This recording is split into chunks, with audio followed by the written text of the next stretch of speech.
Is this Vanessa? I thought you should know that Eric is moving in with me tomorrow. He's been promising for months, and I'm tired of waiting. Before we jump back in, tell us where you're tuning in from, and if this story touches you, make sure you're subscribed. Because tomorrow, I've saved something extra special for you. The woman's voice sliced through our perfect family dinner like a blade. My husband's fork clattered to his plate as the color drained from his face. Our 12-year-old daughter froze mid-chew, while our son kept eating, oblivious. In that moment, 15 years of marriage crystallized into a single, unavoidable truth that everyone at the table could now see. I'm Brooke. Your husband and I have been together for almost a year now. The words hung in the air as I gripped the phone, my knuckles turning white. Our daughter Maddie, 12 years old and too perceptive for her age, stopped mid-chew. Our son Liam, barely 9, kept eating, oblivious to the way our family was fracturing in real time. Across the table, Eric sat frozen, a deer caught in headlights, his expression confirming every word this stranger was saying. He told me he was going to tell you today, said he'd be moved out by tomorrow night. Her voice carried a strange mixture of triumph and uncertainty. But I've heard that before, so I thought I'd make sure we're all on the same page this time. The chicken and vegetables I'd spent an hour preparing now looked like props in some absurd theater production. Thursday family dinners had been our tradition for years, the one night we all committed to being present, sharing stories from our week, reconnecting. Now this woman, Brooke, had made herself an uninvited guest at our table, shattering the facade of our lives with clinical precision.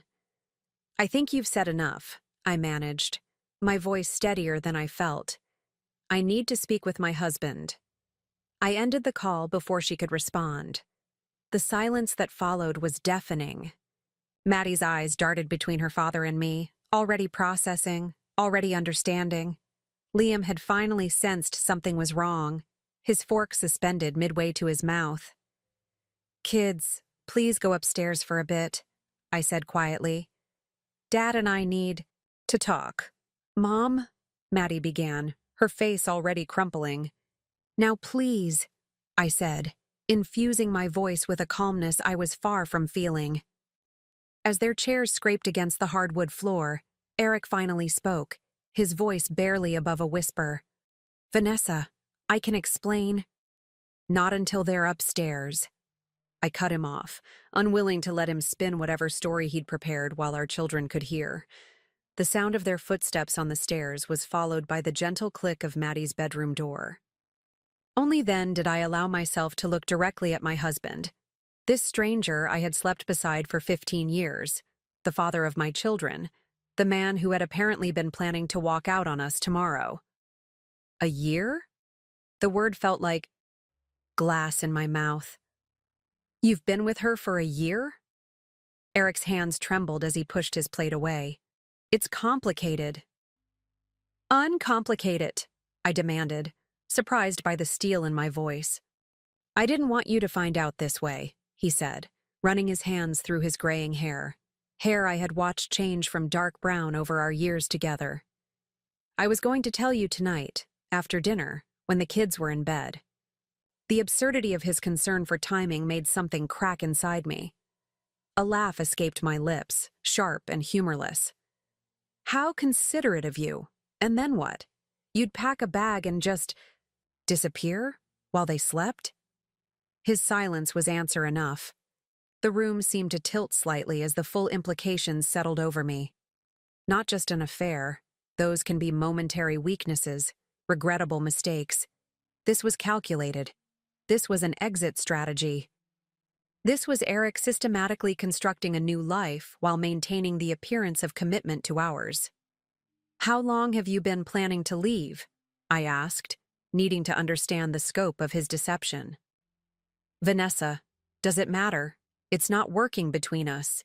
It hasn't been for years." His tone had shifted from apologetic to defensive, as if my questions were somehow an unreasonable intrusion. "It matters to me," I said, my voice dropping dangerously low. "It matters to know how long my husband has been lying to my face. It matters to understand how much of our life together has been real and how much has been a convenient holding pattern while you arranged your escape. The kitchen clock ticked loudly in the ensuing silence. Through the bay windows, I could see our neighbors walking their dog, laughing together, completely unaware that just feet away, my world was collapsing like a house of cards. "Since Christmas," he finally admitted. "We've been talking about it since Christmas. 4 months. 4 months of holiday celebrations, parent-teacher conferences, weekend trips, and mundane Monday mornings.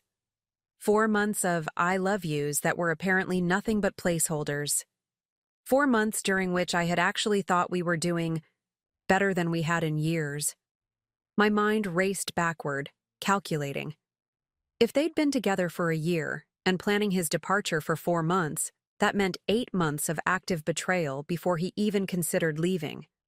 8 months of coming home to me after being with her. 8 months of lies stacked upon lies. The realization sent a wave of nausea through me. I gripped the edge of the dining table, steady myself against the vertigo of discovering your entire reality is counterfeit. "And Brooke," I said her name for the first time, tasting its bitterness. "Who is she? Where did you meet her?" Eric shifted uncomfortably. "She's a pharmaceutical rep. She comes to the hospital for meetings with the medical staff. Vanessa, I didn't plan for this to happen." The hospital, where he'd worked as an administrator for the past decade, where I'd dropped off forgotten lunches and met him for occasional date night dinners, where apparently he'd been cultivating a relationship significant enough to detonate our family. "Does she know about Maddie and Liam?" I asked, suddenly terrified by the thought of this woman knowing details about my children's lives. "Of course she does," Eric replied, sounding almost offended. "I'm not some deadbeat who's abandoning his kids." "No, you're just abandoning their mother," I shot back. "You're just dismantling their home, their security, their understanding of what family means." His jaw tightened. "I'm not happy, Vanessa. Haven't been for a long time. Don't the kids deserve a father who's happy?" The selfishness of his reasoning knocked the wind from me. Somewhere upstairs I could hear Maddie's music starting up, her usual method of drowning out our arguments. How many times had she done that, thinking she was escaping normal marital disagreements, not realizing her father was plotting his departure? "What they deserve," I said, fighting to keep my voice from breaking, "is a father they can trust. A father who doesn't sneak around building a life with someone else while pretending to be committed to them." I pushed back from the table, suddenly unable to remain seated across from him. The diamond ring on my left hand caught the light, and the weight of it felt unbearable. 15 years of promises encapsulated in a band of metal that apparently meant nothing to the man who had placed it there. "Where are you going?" Eric asked as I moved toward the stairs. "To check on our children, who just overheard that their father is moving out tomorrow." I paused at the base of the staircase, turning back to him. "Unless that too was a lie? Are you actually leaving tomorrow? Or was that just something you've been telling her to keep her happy?" His expression confirmed what I already suspected. I hadn't set a specific date. I was going to figure out the logistics after we talked. So even his mistress was being fed half-truths.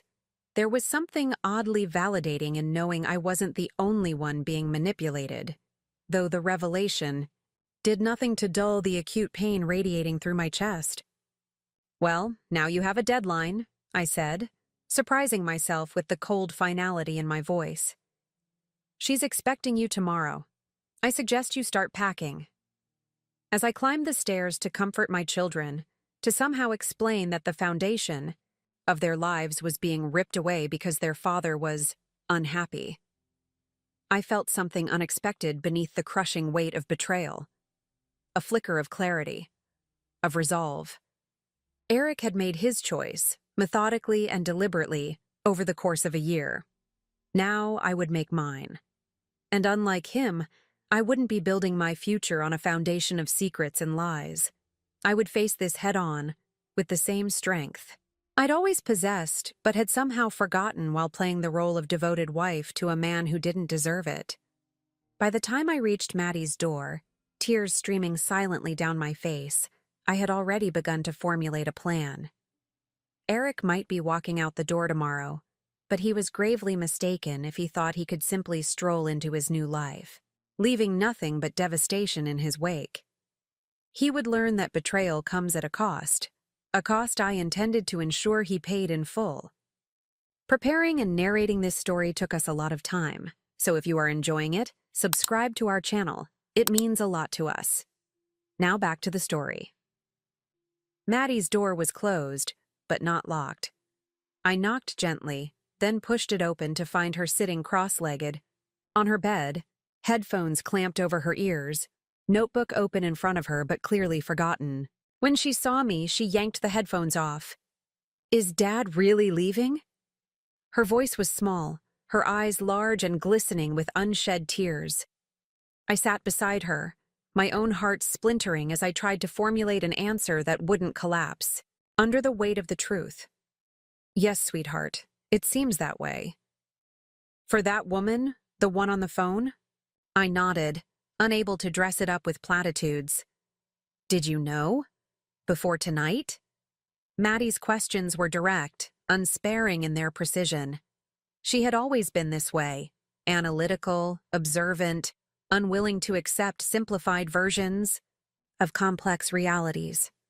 "No," I whispered. "I didn't know." A tear slid down her cheek. "So he lied to you, to all of us." It wasn't a question, but I answered anyway. "Yes." She considered this, her 12-year-old mind grappling with adult deceptions. "How long have you and Dad been married?" 15 years in August, I said. The anniversary trip we discussed.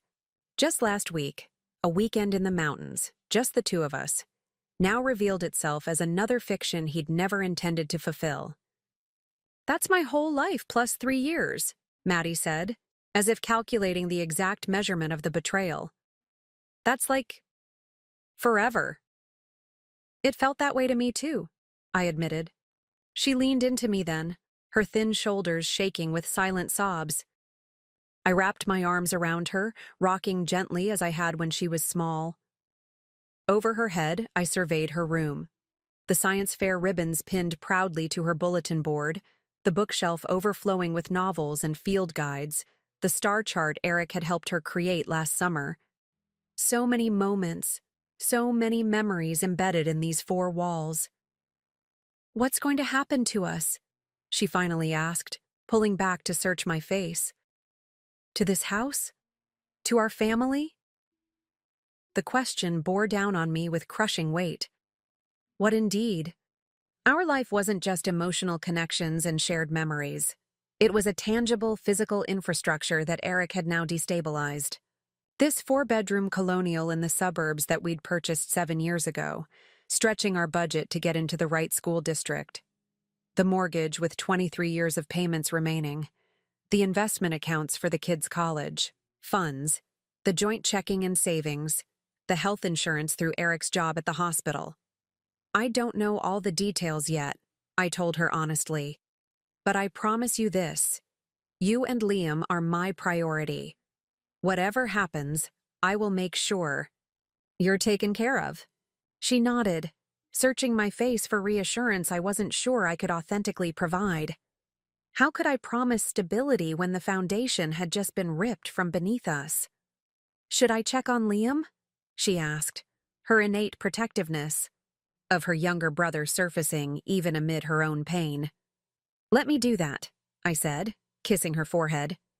"Try to get some rest if you can. We'll talk more tomorrow." As I crossed the hallway to Liam's room, the reality of what lay ahead began to solidify with terrifying clarity.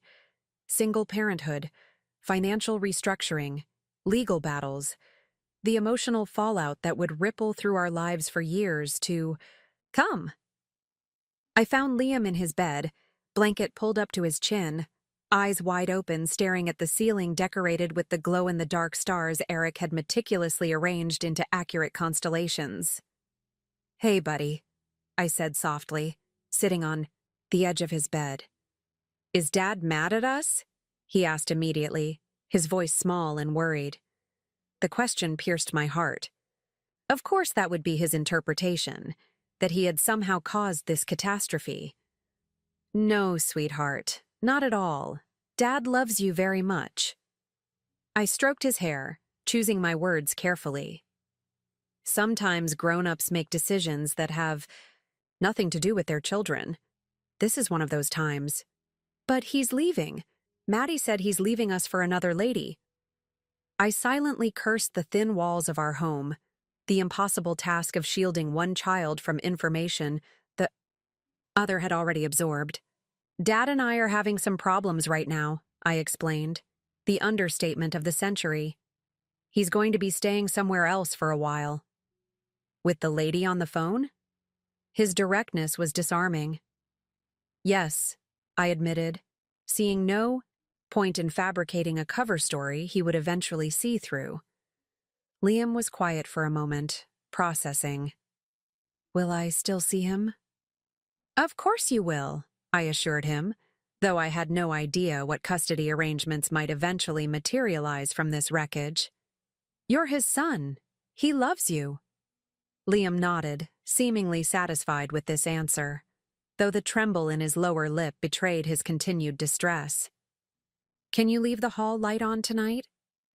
"Of course," I said, leaning down to kiss his forehead. "I love you, Liam, so much." "Love you too, Mom."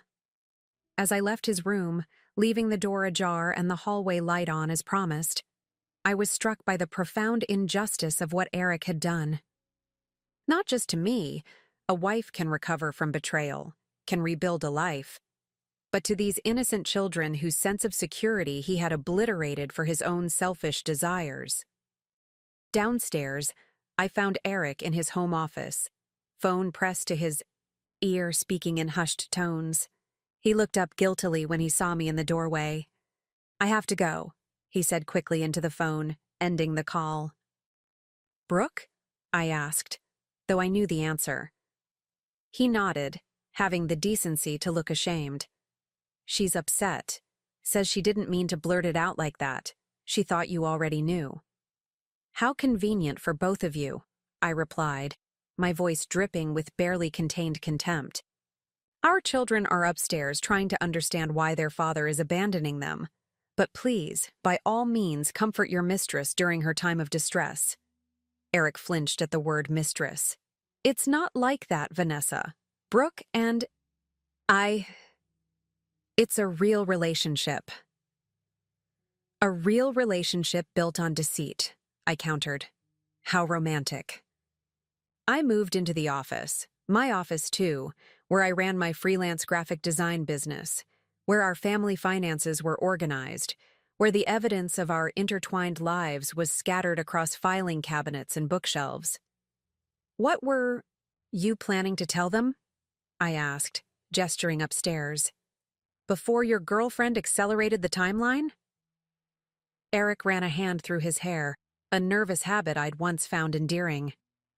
"That I was going to be staying somewhere else for a while. That adults sometimes need space to figure things out." "Coward," I whispered. "You weren't even going to tell them the truth." "They're children, Vanessa." What was I supposed to say? "Hey, kids, Daddy's in love with someone else?" The casual way he referenced his love for this other woman sent a fresh wave of nausea through me. At least it would have been honest, something you clearly struggle with. I moved to the filing cabinet, yanking open the drawer that contained our important documents, birth certificates, social security cards, property deeds, insurance policies. "What are you doing?"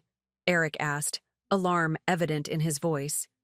"Taking inventory of what you're about to destroy," I replied calmly, pulling out folders. 15 years, Eric. 15 years of building a life that you're walking away from. I want to be very clear about exactly what that means. I laid the documents on the desk between us. Our mortgage statement, showing the substantial equity we'd built in the house, the children's college funds, our retirement accounts, the joint bank statements. This is what's at stake, I said, my voice steady despite the hurricane of emotions swirling within me. Not just your comfortable suburban existence, but their future security. Eric's eyes darted over the paperwork, reality seemingly dawning on him for the first time. I'm not abandoning my financial responsibilities. We'll work something out. Will we? I asked skeptically. And what does that look like, exactly?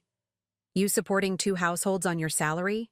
Splitting assets that were meant to secure one family's future? Dividing holidays and birthdays and graduations? As I spoke, I pulled out our family photo, albums from the bookshelf, opening one to a picture of us at the beach 3 summers ago. Liam on Eric's shoulders, Maddie and I building an elaborate sand castle. All of us smiling, sunburned and happy. This is what you're walking away from, I said, pushing the album toward him. Not just me, us. This family we created, these memories, this life. For the first time since the phone call, I saw genuine conflict in Eric's eyes. Not enough to change his mind. I harbored no such illusions, but enough to suggest he hadn't fully confronted the magnitude of what he was destroying. I still want to be their father, he said quietly. That won't change.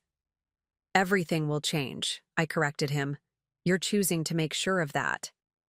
I closed the album with a decisive snap, then gathered the financial documents back into their folders. The weight of what lay ahead pressed down on me, the legal consultations, the division of assets, the restructuring of our entire lives. But I refused to let Eric see me buckle under it. I'll sleep in the guest room tonight, he said. A statement, not a question. How considerate of you, I replied. Giving me one last night in our bed before you move in with your girlfriend. He winced at my tone but didn't argue. As he turned to leave the office, I called after him. Eric. He paused in the doorway, looking back at me. I want you to know something, I said, my voice calm and clear. I will survive this. The children will survive this. We will rebuild what you've broken, and we will thrive.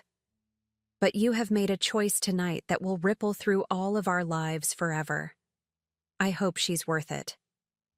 For a moment, doubt flickered across his features. Then he straightened his shoulders and walked away, leaving me alone among the artifacts of the life he no longer wanted. I sank into the office chair, surrounded by the evidence of 15 years together, tax returns and holiday cards, family photos and mortgage statements, and allowed myself a moment of pure, undiluted grief for what had been lost.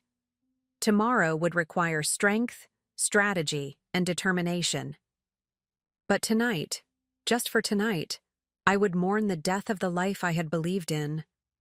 Sleep evaded me that night. I lay in our bed, my bed now, staring at the ceiling, replaying 15 years of marriage through the distorted lens of Eric's betrayal. Each memory now required re-examination. Had he been happy then? Was that laugh genuine? When had he first looked at me and thought, not enough? Dawn broke with me still awake, my eyes burning, my mind racing. The house was quiet, too. Quiet without Eric's familiar morning routine. No shower running, no coffee brewing, no NPR murmuring from the kitchen radio. Just silence and the weight of what was to come. I reached for my phone and texted my sister, Natalie. Need to talk. Emergency. Then I forced myself out of bed. The children would be waking soon, and they needed to see me functional, resilient, in control. In the bathroom, I splashed cold water on my face and stared at my reflection. I looked older somehow, as if the revelation had aged me overnight. My phone buzzed, Natalie calling back immediately, despite the early hour. What's wrong? She asked without preamble, her voice thick with sleep but alert with concern. Eric's leaving me, I said, the words sounding surreal even as I spoke them. He's been having an affair for a year. What? The shock in her voice mirrored what I had felt just hours before. With who? How did you find out? Her name is Brooke. She's a pharmaceutical rep at the hospital. I sat on the edge of the bathtub, suddenly dizzy. She called during dinner last night, announced to all of us that he's moving in with her. Today.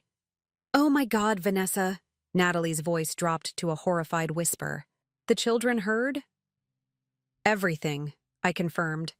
She didn't know we didn't know. Apparently, he's been telling her for months that he was leaving us. There was a long pause on the line. That manipulative bastard?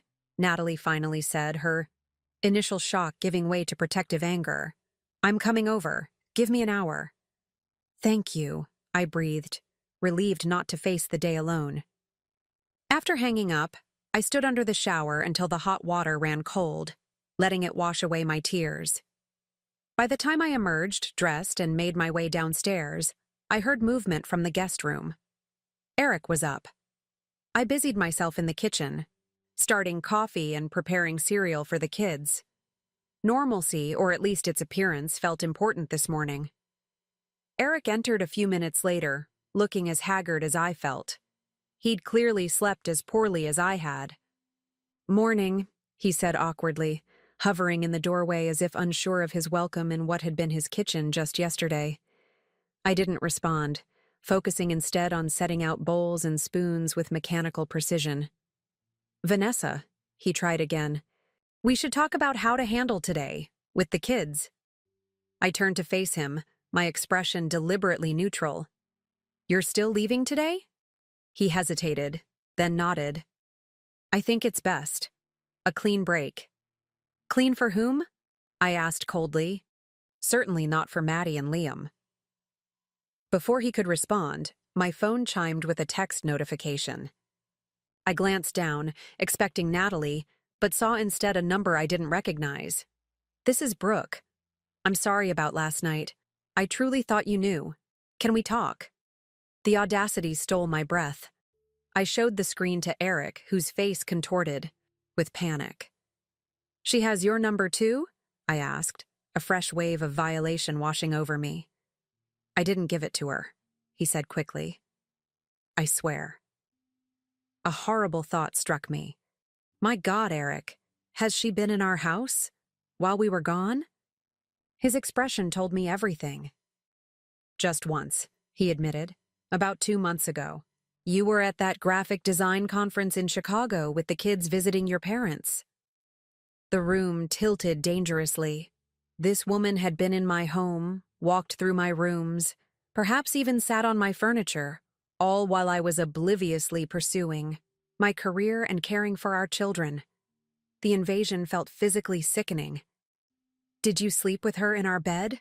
I demanded, my voice barely above a whisper. No. Eric looked genuinely horrified. God, no. She wanted to see where I lived. She was curious. Curious, I repeated flatly. About the life you were planning to abandon. Eric ran his hands through his hair. It wasn't like that. She wanted to understand my world. Your world, I echoed. The one you built with me. The one you're destroying today. He looked away, unable to meet my gaze. I should start packing. Yes, I agreed coldly. You should. As he retreated upstairs, I stared at Brooke's message, considering how to respond. The temptation to unleash my fury was almost overwhelming. But what would that accomplish? Instead, I blocked the number without replying. She didn't deserve access to me or my emotions. The front door opened then, and Natalie swept in, her energy filling the kitchen like a burst of oxygen. At 43, 2 years my senior, she had always been my fiercest protector, from playground bullies to my first heartbreak. Where is he? She demanded, dropping her purse on the counter and enveloping me in a tight hug. Upstairs, packing. My voice broke on the last word, and Natalie's arms tightened around me. Let me go up there and tell him exactly what I think of him, she growled. I shook my head. The kids will be up soon. I don't want them to see more conflict. Natalie reluctantly conceded, then guided me to sit at the kitchen table while she took over coffee making. Tell me everything. As I recounted the details, Brooke's call, Eric's admission of his year-long affair, his plans to leave, Natalie's expression darkened with each revelation. When I mentioned Brooke had been in our house, she slammed her mug down so hard coffee sloshed over the rim. That's breaking and entering, she fumed. He let her in, I corrected wearily. It's still a violation, Natalie insisted. Vanessa, have you checked your financial accounts, your credit cards, your joint savings? I blinked, taken aback by the question. No, why would I? Because men who lead double lives often finance them, she cut in grimly. I learned that from Caroline's divorce last year. Her husband had been siphoning money for months before he left. Cold dread pooled in my stomach. I hadn't even considered that possibility. Opening my laptop, I logged into our online banking portal, Natalie looking over my shoulder. Our checking account showed normal activity, bills paid, groceries purchased, the usual expenses of family life. But when I clicked on our joint savings account, intended for emergencies and major home repairs, the balance stopped me cold. That can't be right, I whispered. Where there should have been just over $42,000, money we'd been diligently saving for years, the account showed a balance of $17,893.24. With trembling fingers, I pulled up the transaction history. There. It was. A series of withdrawals over the past 6 months, ranging from $1,500 to $4,000, totaling nearly $25,000. Son of a bitch, Natalie breathed. He's been funding his escape. I stared at the screen, numb with shock. This wasn't just emotional betrayal anymore. This was financial sabotage. Eric had been systematically draining our savings while maintaining the facade of our normal. Hot, Mom? Maddie's voice came from the doorway. I quickly closed the laptop, forcing a smile. Morning, sweetheart. Aunt Natalie came to visit. Maddie wasn't fooled. Her eyes were red-rimmed from crying, her expression too mature for her 12 years. Is Dad still leaving today? Before I could answer, Eric appeared behind her, carrying a large suitcase. I'm going to load up the car, he said quietly, avoiding my gaze. Natalie's eyes narrowed dangerously. Kids, why don't you go have some cereal in the den and watch TV for a bit? The grown-ups need to talk. Maddie looked like she might protest, but then nodded, taking Liam's hand and leading him away. Once they were out of earshot, Natalie rounded on Eric. You stole from your family, she stated, her voice vibrating with controlled fury. Eric froze, his expression confirming his guilt before he could formulate a denial. What are you talking about? The savings account, I said, my voice surprisingly steady. $25,000, Eric. What did you do with it? He set the suitcase down slowly. It's not what you think. Then what is it? I demanded. Because it looks like you've been planning this departure for months, financing it with money we saved together. Eric's eyes darted between Natalie and me, calculating. I set it aside, he finally admitted. For expenses during the transition, lawyer fees, security deposit on a new place. I was going to tell you. When? Natalie interjected. After you emptied the account entirely? This isn't your business, Nat, Eric snapped. My sister and her children are my business, she fired back. Especially when someone is stealing their financial security. I stood up slowly, a strange calm settling over me. Put the money back, Eric. All of it. Today. Vanessa, be reasonable. I don't care what you need, I interrupted. My voice glacial. That money belongs to this family. The family you're abandoning. You will transfer it back before you leave this house, or I will call the police and report financial fraud. Eric blanched. You wouldn't do that. Try me, I challenged, meeting his gaze without flinching. The children's college funds better be untouched, too. I'll be checking those next. Something in my expression must have convinced him. After a tense moment, he nodded stiffly. Fine, I'll make the transfer. As he reached for his phone, I felt a shift inside me. A hardening, a crystallization of resolve. This was no longer just about a husband leaving his wife. This was about a calculated betrayal that extended beyond the emotional into the practical foundations of our life. Eric hadn't just broken my heart. He had deliberately undermined our family's security. In that moment, watching him reluctantly transfer back funds he had secretly diverted, I knew with absolute clarity that this would not be the amicable, dignified separation he clearly envisioned. This would be a reckoning. And I was just beginning to understand how much there was to reckon with. After confirming that Eric had transferred the money back to our joint savings account, I felt a curious sense of detachment wash over me. The initial shock had given way to something colder, more calculated. I watched him moving around the house, gathering his possessions, and realized I was observing him as if he were a stranger, which, in many ways, he now was. I need to get the kids ready for school, I announced, my voice steady. Natalie, can you stay and make sure everything here is taken care of? My sister nodded, understanding my unspoken request to monitor Eric's departure. Of course. I took the day off.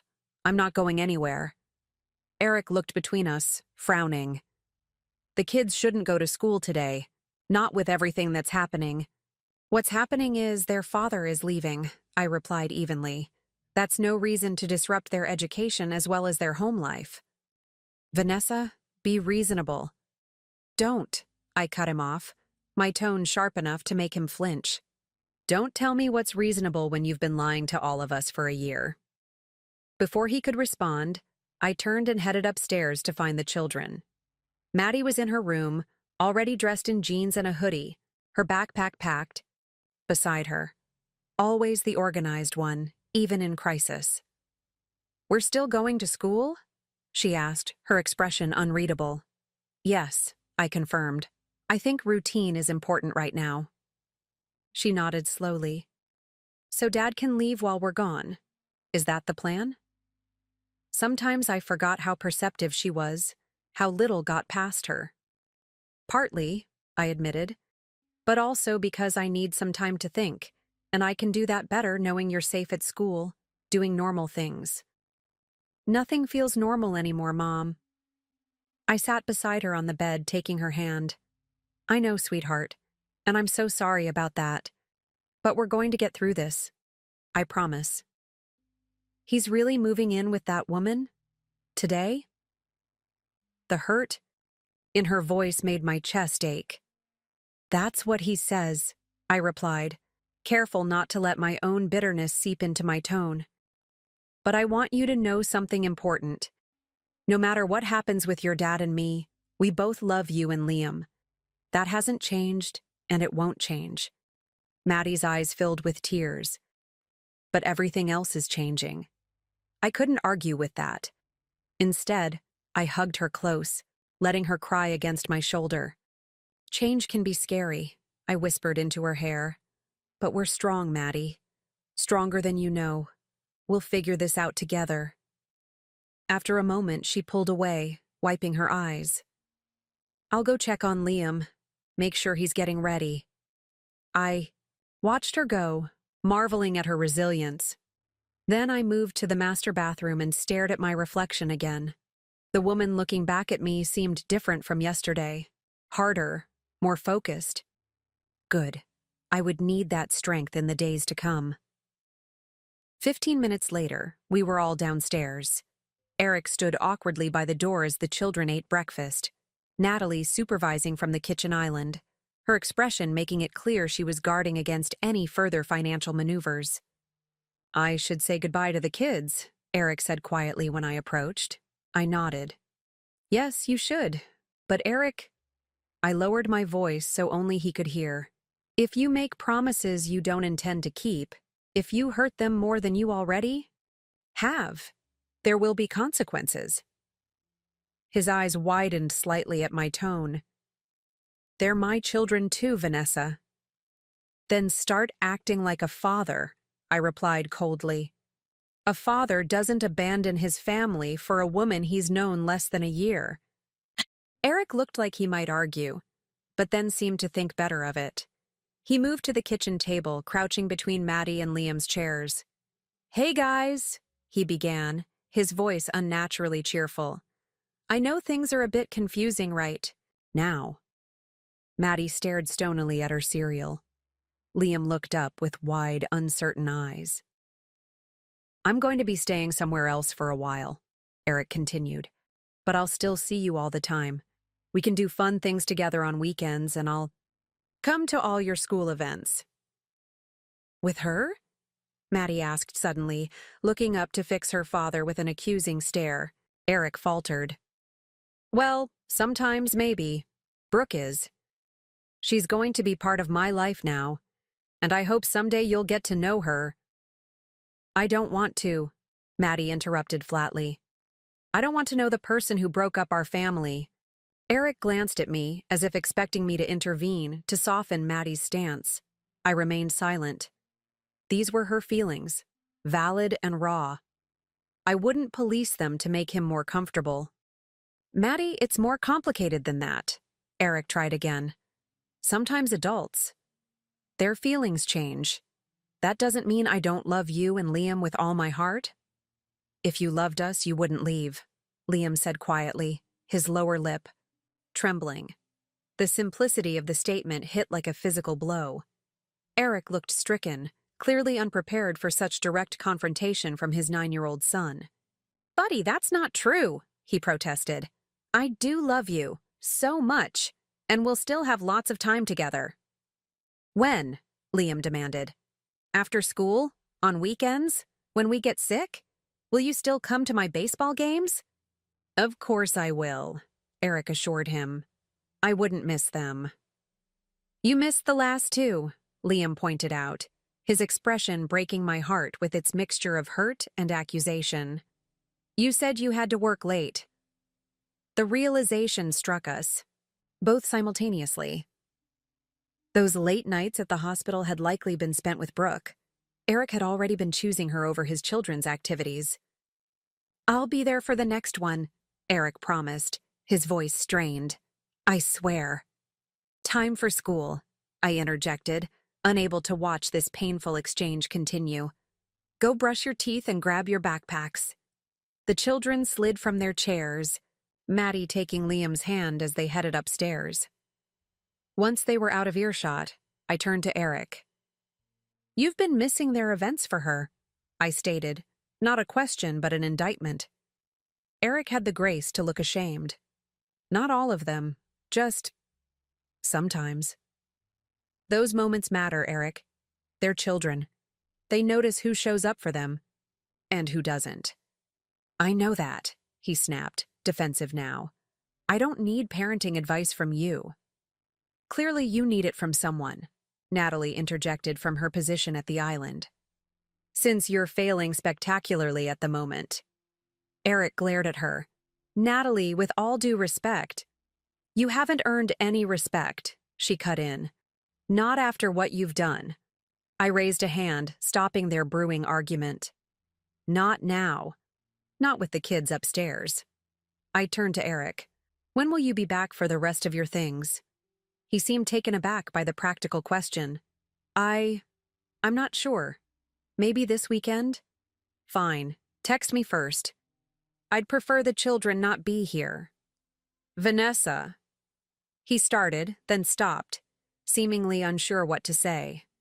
"I know this isn't how either of us wanted things to end." A laugh escaped me, sharp and humorless. "Don't pretend to know what I want, Eric.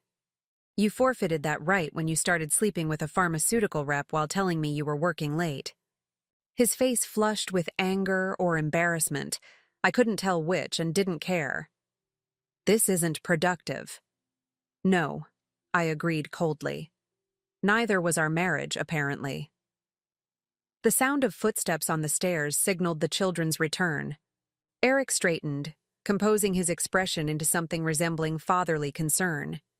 He hugged each child, making more promises about calls and visits that I silently catalogued, knowing I would hold him to every single one. As I walked them to the car for the drive to school, I could feel Eric watching from the doorway. Neither child looked back at him. The school drop-off was a blur. I maintained a facade of normalcy, smiling and waving to teachers, exchanging pleasantries with other parents. No one needed to know that my life had imploded less than 12 hours ago.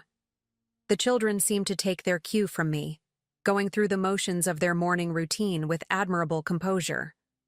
Once they had disappeared into their respective buildings, I sat in the parking lot, hands gripping the steering wheel so tightly my knuckles went white. For a brief moment, I considered driving to the hospital, finding this Brooke person, confronting her face to face. The fantasy was vivid. The shocked expressions of Eric's colleagues, the public humiliation of the woman who had helped destroy my family. But what would that accomplish beyond momentary satisfaction?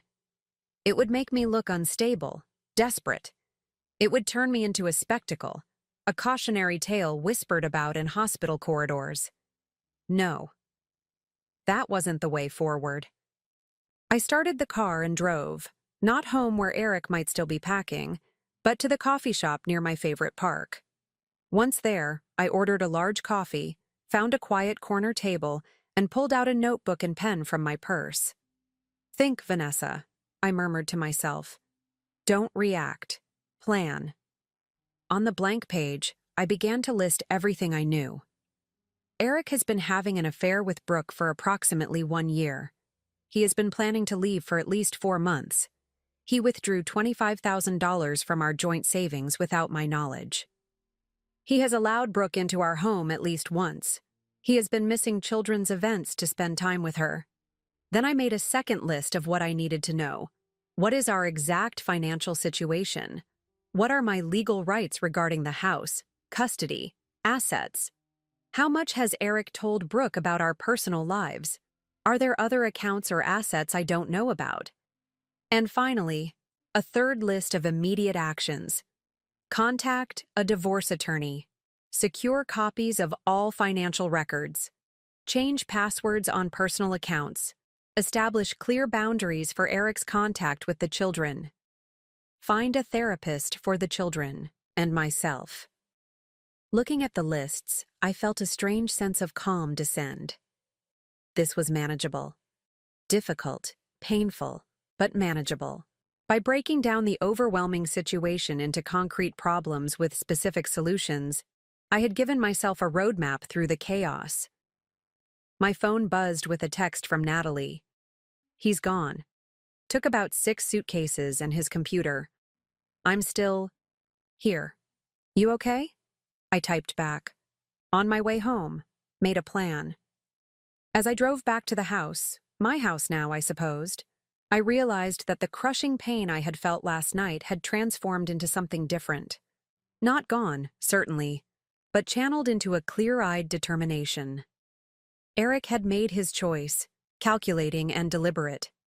Now I would make mine, with equal deliberation but greater integrity. He might have broken our family, but he would not break me. When I returned home, Natalie had transformed the kitchen into a command center. Spread across the island were stacks of papers she'd pulled from our home office, bank statements, insurance policies, property records, organized with a precision that reflected her accountant's mind. I hope you don't mind, she said, looking up as I entered. I thought we should get a clear picture of your financial situation. The weight of her words, your financial situation, not our financial situation, landed with unexpected force. So much of my adult life had been framed as part of a couple, a partnership. Now I was a singular entity again, solely responsible for navigating this new reality. Thank you, I said, setting down my purse and joining her at the island. This is exactly what I need. Natalie squeezed my shoulder. How are you holding up? Surprisingly steady, I admitted. I think I'm still in shock, but it's Productive shock? Is that a thing? For someone as pragmatic as you, absolutely. She pushed a legal pad toward me. I've made some notes based on what I've found. So far. The good news is that Eric seems to have been telling the truth about the savings account. That's the only major withdrawal I can see. Your retirement accounts appear untouched, as do the kids' college funds. Relief flooded through me. That was something, at least. But, Natalie continued, I'm concerned about a few credit card statements. Look at this one. She pointed to a series of charges from hotels. Not in our city, but in towns within a 2-hour drive. These line up with some of those conferences Eric claimed to be attending. The charges are all for 2-night stays. My stomach twisted. So, he was taking her on weekend getaways while telling me he was at medical administration conferences. Natalie nodded grimly. And charging it to your joint credit card. You've been helping finance his affair. The violation was layered, each revelation peeling back another level of betrayal. Not only had he been unfaithful, but he'd used our shared resources to facilitate it. Resources that I had contributed to through my freelance design work. The mortgage is in both your names, Natalie continued, moving to another stack of papers. And based on these property tax records, you've built up about $180,000 in equity since you bought the place. In a divorce, that would typically be split equally. The word divorce hung in the air, concrete and inevitable. Until that moment, I hadn't consciously thought of the legal term for what was happening, but of course, that's where this was heading. My marriage was over. I needed to formalize its dissolution. I need a lawyer, I said, voicing the thought. Aloud. Already on it, Natalie replied. I called Rachel. Rachel Williams was a friend from Natalie's college days who had become one of the city's most respected divorce attorneys. Known for her ruthless efficiency, she specialized in cases involving infidelity and financial misconduct. She can see you tomorrow morning at 9, Natalie added. I hope that's okay. I thought moving quickly was important, especially given everything. It's perfect, I said gratefully. Thank you for thinking of that. Of course. Natalie's expression softened. You need a team, Vanessa. No one should go through this alone. Her words reminded me of something else I'd decided in the coffee shop. I'm going to call Patricia, too. Patricia Miller had been my closest friend since we met in a prenatal yoga class, while both pregnant with our first children. She was loyal, discreet, and unfailingly honest, qualities I desperately needed right now. Good idea, Natalie agreed. The more support, the better. And she hesitated slightly. What about Mom and Dad? Should we tell them? I winced at the thought. Our parents, married for 47 years, had always adored Eric. They would be devastated by this news, and their disappointment would add another layer of emotional complexity I wasn't sure I could handle yet. Not yet, I decided. Let me get through. The initial legal consultation first. Figure out what I'm dealing with. Then I'll call them. Natalie nodded, understanding. Your call, but don't wait too long. News like this has a way of traveling. I pulled out my phone and texted Patricia. Need to talk ASAP. Something's happened. Can you come by tonight after the kids are in bed? Her response was immediate. Of course. Everything okay? I stared at her question, unsure how to answer. Nothing was okay, and yet I was functioning, breathing, planning. No, I finally replied. But I will be. 8:30? I'll be there, came the quick response. With that arranged, I turned back to the financial documents, focusing my attention on understanding exactly what resources I had at my disposal. The house was our most significant asset, followed by retirement accounts and the children's college funds. My freelance graphic design business had been growing steadily over the past few years, but still provided only supplemental income to Eric's hospital administrator salary. I need to increase my client base, I mused, thinking aloud. If I'm going to support the kids on my own. One step at a time, Natalie cautioned. First, let's secure what you already have. Rachel will help with that part.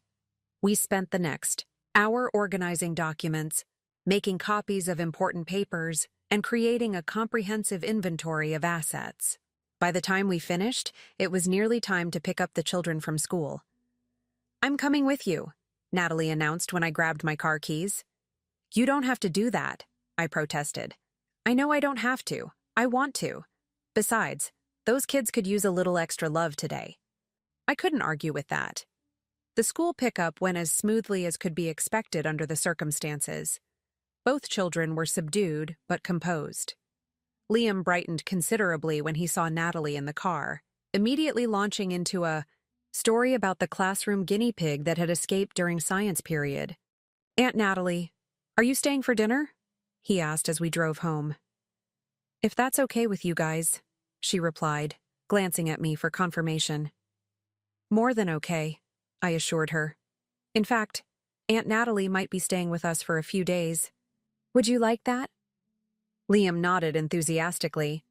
Maddie in the front passenger seat gave me a knowing look. Because of Dad leaving, she stated flatly. I met her gaze steadily. Yes. I thought it would be nice to have her around while we adjust to the changes. Maddie considered this, then nodded. Good. I'm glad you won't be alone. Her maturity both impressed and concerned me. 12 was too young to be worrying about a parent's emotional well-being. I'm not alone, I said gently. I have you and Liam. That's different, she replied with that disconcerting wisdom. We're kids. You need grown-up support. From the back seat, Natalie caught my eye in the rearview mirror, her expression saying what we were both thinking. Maddie was processing this with remarkable insight, but would need careful attention in the days ahead. Back home, we fell into a routine that felt almost normal.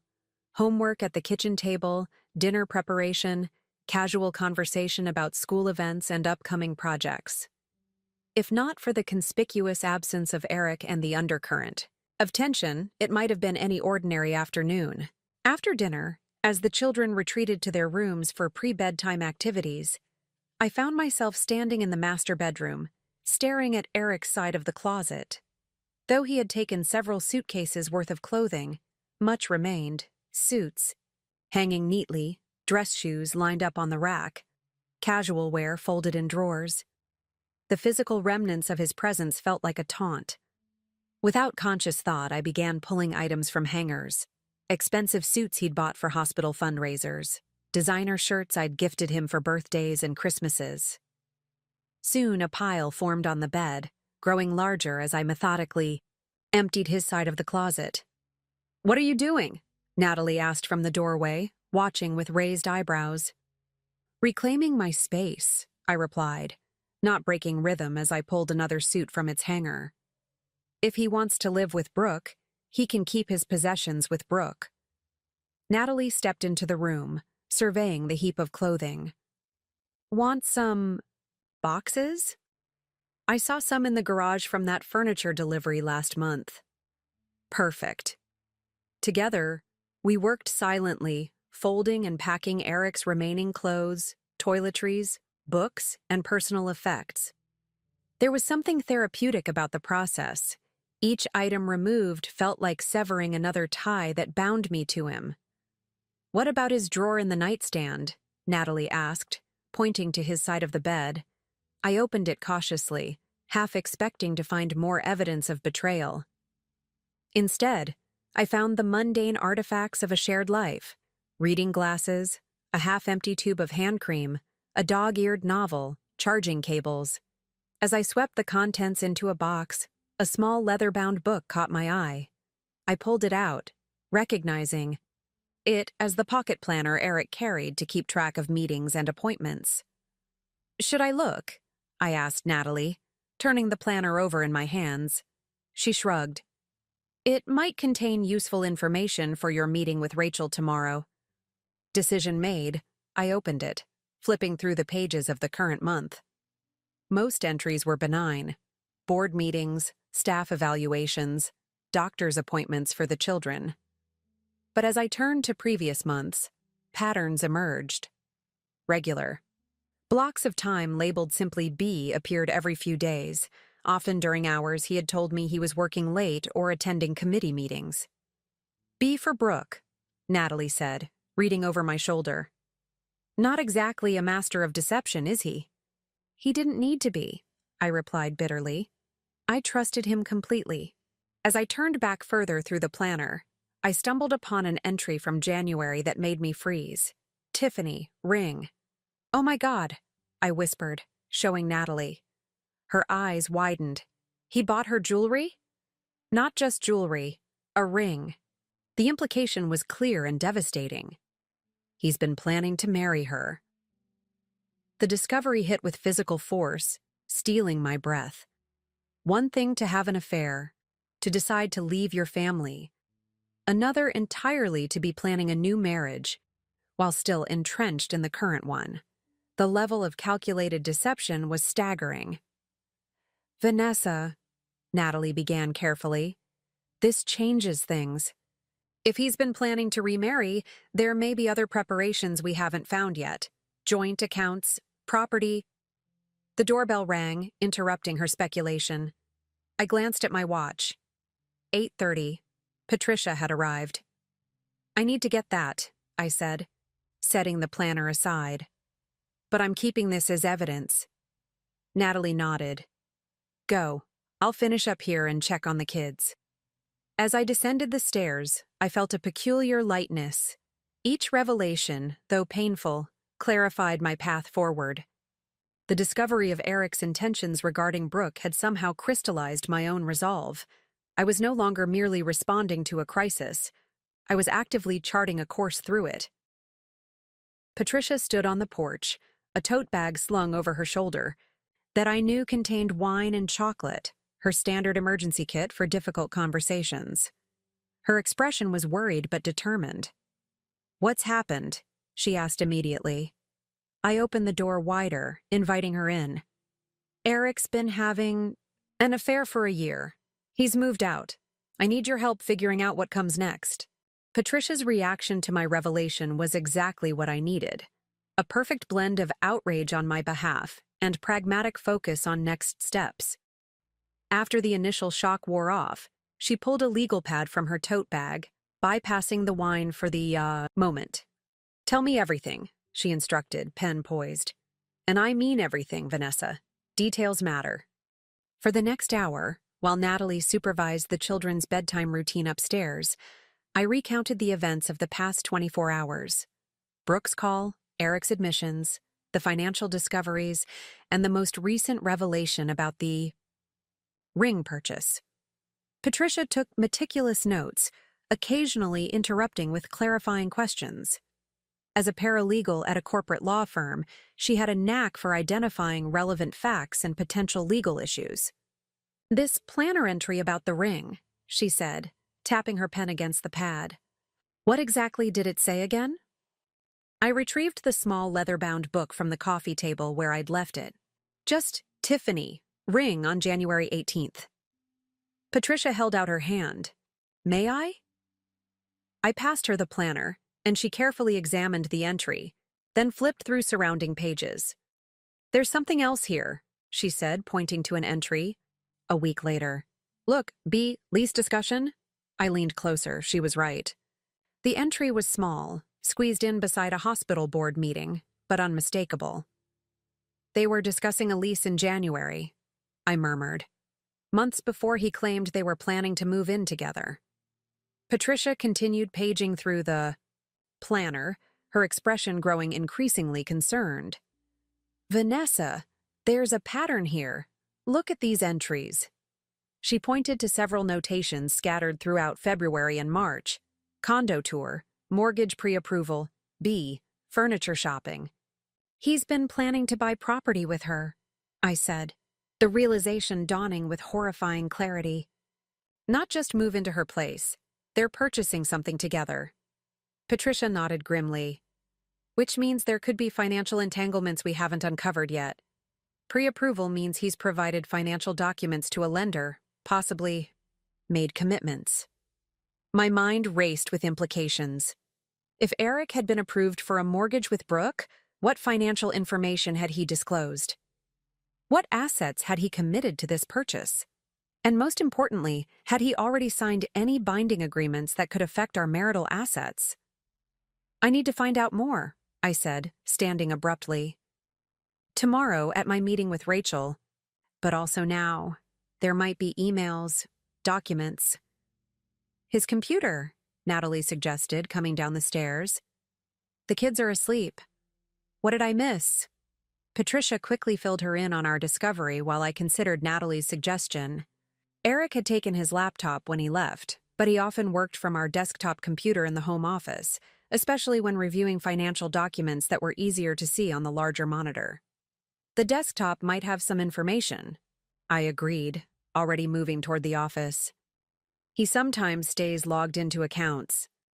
The computer was password protected, but Eric and I had shared passwords for years, a practice born of convenience and trust. I entered his standard password, a combination of our wedding date and Maddie's birth year, and was immediately granted access. Start with the email, Patricia advised, looking over my shoulder. Check for correspondence with real estate agents, mortgage brokers, or Brooke herself. Eric's email account opened without requiring additional authentication, another small betrayal that now worked in my favor. His inbox was meticulously organized into folders, a reflection of his administrative mindset. I quickly scanned for anything relevant. There, Natalie pointed to a folder labeled Housing. Inside were dozens of emails dating back to January, correspondence with a real estate agent named Diana Mercer, mortgage pre-approval documents from First National Bank, and several exchanges with Brooke about property preferences. He's been house hunting with her since January, I said, scrolling through the emails. Look at this one. They've made an offer on a condo downtown. 3 bedrooms, 2 baths. 3 bedrooms? Patricia raised an eyebrow. That's more space than 2 people need. A cold realization settled in my stomach. Unless they're planning for more than 2 people. Natalie's expression darkened. You think they want the kids to stay with them? Or they're planning to have children of their own, I said, the possibility hitting me with unexpected force. Eric was 41, still young enough to start another family if he wanted to. I clicked on a recent email from the real estate agent, confirming that their offer on the condo had been accepted. The closing date was set for June 15th, just 6 weeks away. He's buying property while still legally married to you, Patricia noted. That's significant from a legal standpoint. In this state, any property acquired during marriage is generally considered marital property, regardless of whose name is on the deed. So, even if he buys this condo with Brooke, I might have a claim on it? I asked, trying to understand the implications. Potentially, Patricia nodded. It depends on several factors, including the source of the funds. But this is definitely something Rachel needs to know about tomorrow. I continued searching through the email folder, discovering a draft purchase agreement that Eric had apparently downloaded but not yet signed. Opening the PDF revealed more disturbing details.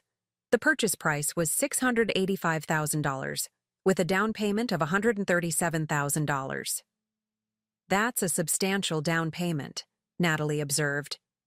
Where is he getting that kind of money? We all knew the answer before. I even checked. Eric's retirement account, an investment portfolio he'd been building for years alongside his hospital pension, had recently been valued at just over $450,000. The only way he could make a down payment that size would be by withdrawing from that account. He's planning to raid his retirement, I said, the pieces falling into place. That's why he didn't touch it when he was taking money from the savings account. He's saving it for this purchase. Early withdrawal would trigger penalties and taxes, Natalie pointed out, her accountant's mind automatically calculating the financial impact. He'd lose at least 30% to taxes and penalties. It's a financially reckless move. Reckless seems to be his current operating mode, I replied bitterly. I continued exploring the computer, checking browser history and downloaded files. In a folder labeled Personal, I found more evidence of Eric's plans, a spreadsheet tracking joint expenses with Brooke, including her contributions to what appeared to be their shared financial goals. Look at this, I said, pointing to a column labeled B's Contribution. The entries showed regular transfers from Brooke to an account number I didn't recognize. She's been sending him money for months. Patricia leaned closer.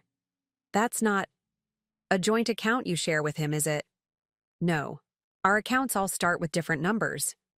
So he's opened a separate account to receive money from her, Patricia concluded. Again, something Rachel needs to know about. The more we uncovered, the more evident it became that Eric's betrayal extended far beyond the emotional realm into calculated financial deception. He had been systematically establishing a parallel financial life, hidden from me but intricately connected to our marital resources. We should document all of this, Natalie suggested, already reaching for her phone to take pictures of the screen. Email yourself copies of anything important. For the next hour, we methodically combed through Eric's digital footprint on the shared computer, downloading emails, taking screenshots of bank account information, saving copies of the purchase agreement and mortgage pre-approval documents.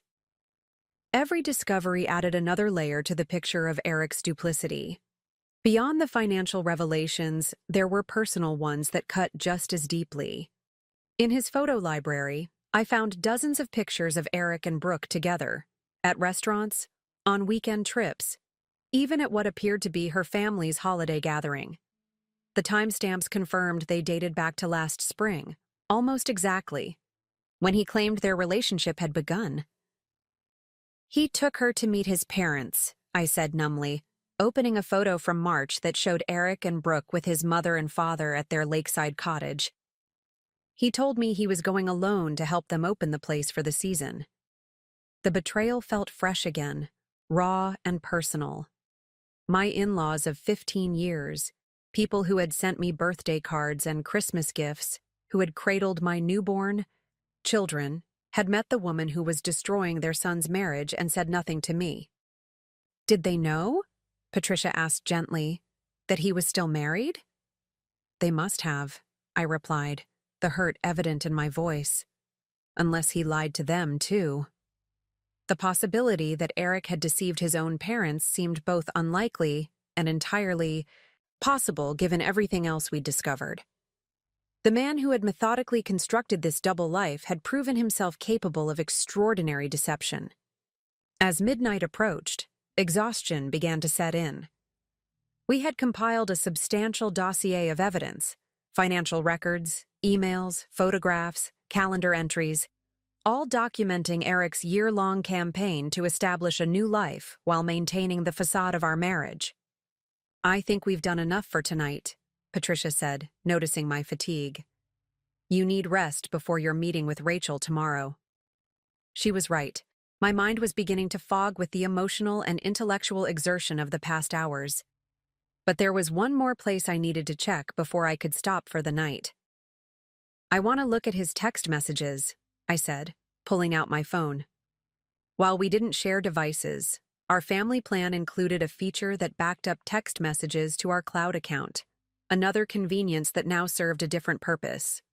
Logging into the account, I navigated to Eric's message history. At a first glance, there was nothing unusual. Conversations with colleagues, logistical exchanges with me about the children, group chats with friends.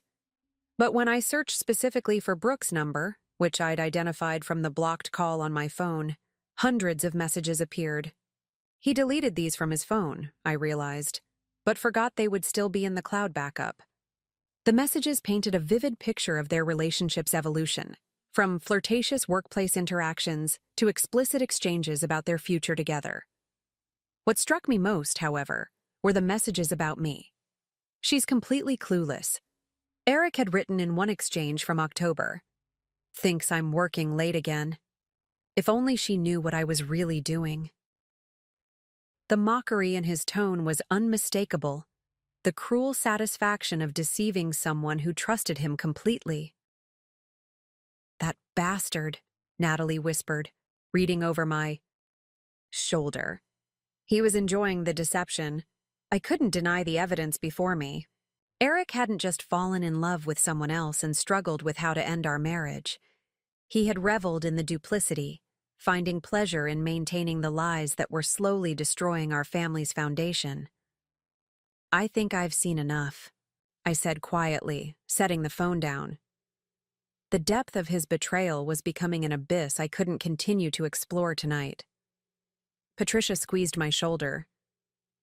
"You've done good work, Vanessa. Really good work. Rachel will have everything she needs to protect you and the kids." As they helped me organize the evidence we'd gathered into a folder for tomorrow's meeting, I felt a strange sense of accomplishment amid the pain. In just 24 hours, I had moved from shocked victim to informed strategist. I understood what I was facing now, not just the end of my marriage, but a calculated attempt to divert resources from my children's future to Eric's new life. That clarity brought a steely resolve. Eric might have chosen deception, but I would choose transparency. He had operated in shadows. I would stand in the light. Most importantly, he had prioritized his desires over our children's well-being, a miscalculation he would soon regret. As I finally fell into bed that night, exhausted but focused, I knew that tomorrow would mark the beginning of a new phase in this unwanted journey. Armed with information and supported by loyal allies, I would meet with Rachel and begin the formal process of untangling my life from Eric's web of lies. The game he didn't know he was playing was about to change dramatically. And I intended to win. The law offices of Williams, Draper & Associates occupied the 20th floor of a sleek downtown building with views of the city skyline. As I stepped off the elevator, clutching my folder of evidence, I felt simultaneously underprepared and oddly empowered. Less than 48 hours had passed since Brooke's phone call had shattered my reality. Yet here I was, taking concrete steps to rebuild from the ruins. Rachel Williams greeted me in the reception area herself, a courtesy I suspected had more to do with her friendship with Natalie than standard protocol. Tall and impeccably dressed in a charcoal suit, she projected exactly the blend of authority and composure I needed in that moment. "Vanessa," she said warmly, extending her hand. "I'm so sorry about the circumstances, but I'm glad you reached out quickly. Come to my office." Her corner suite was elegant, but not ostentatious, with floor-to-ceiling windows and a conference table where she gestured for me to sit, rather than across from her at her imposing desk. It was a subtle touch that immediately put me at ease. We would be partners in this process, not supplicant in authority.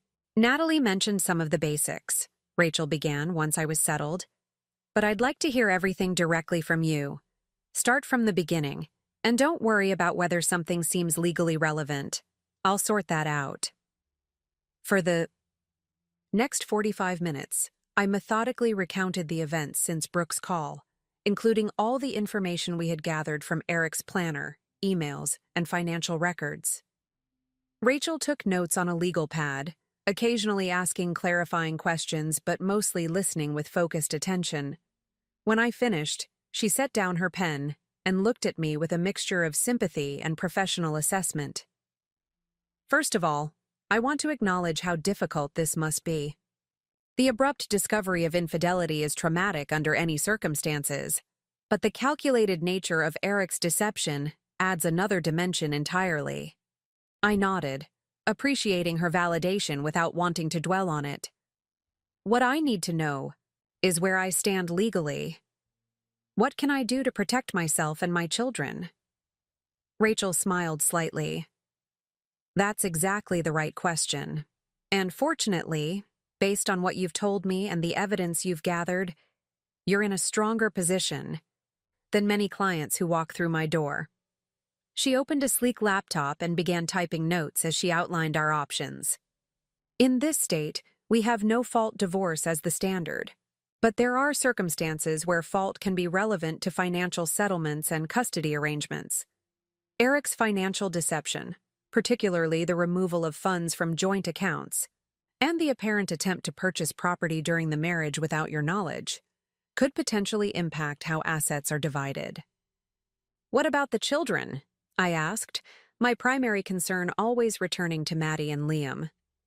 He mentioned wanting them to visit his new place, presumably with Brooke there. Rachel's expression grew more serious. "Custody and visitation will be a separate but related issue. Courts generally favor arrangements that maintain relationships with both parents, but they also consider factors like stability and the children's best interests. The sudden disruption Eric has caused could be relevant, as could any evidence that his relationship with Brooke might negatively impact the children." She turned her laptop toward me, showing a document she had begun outlining. "Here's how I suggest we proceed. First, we need to file a petition for divorce that clearly establishes your position. Given what you've discovered about the real estate purchase, I recommend we also file for an emergency injunction to prevent Eric from making major financial moves that could affect marital assets." The clinical terminology made everything feel more real, but also more manageable. This wasn't just emotional chaos, it was a legal process with established steps and protocols. "Second," Rachel continued, "we should request a detailed financial disclosure from Eric.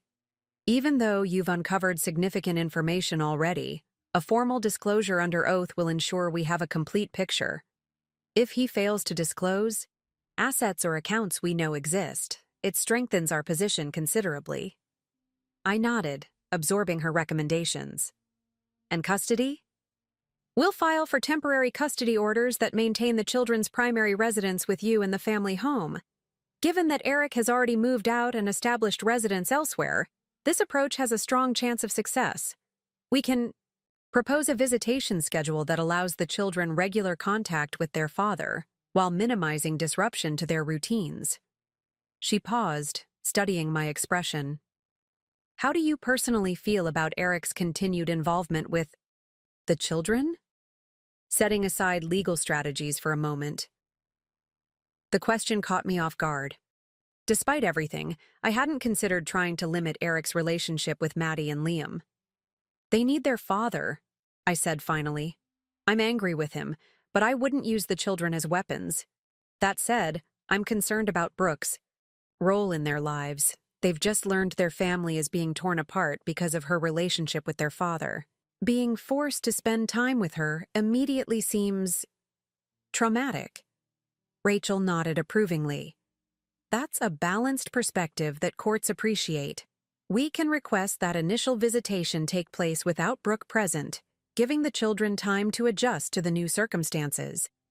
Judges often grant such provisions, at least temporarily." She turned back to her laptop, continuing to outline our strategy. "In addition to these immediate steps, we need to think about longer-term financial security. Based on what you've told me about your career and income disparity with Eric, we should pursue spousal support in addition to child support. The length of your marriage and your role supporting his career while caring for the children strengthen that claim considerably."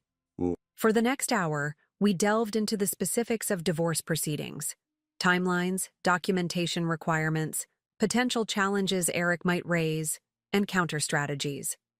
Rachel was thorough but efficient, translating complex legal concepts into actionable steps I could understand. "There's one more thing we should discuss," she said as our consultation neared its end. "The condo purchase Eric is pursuing with Brooke. The timing presents both a challenge and an opportunity." I leaned forward, intrigued. "How so?" "The purchase agreement isn't signed yet, but the closing date is set for June 15th.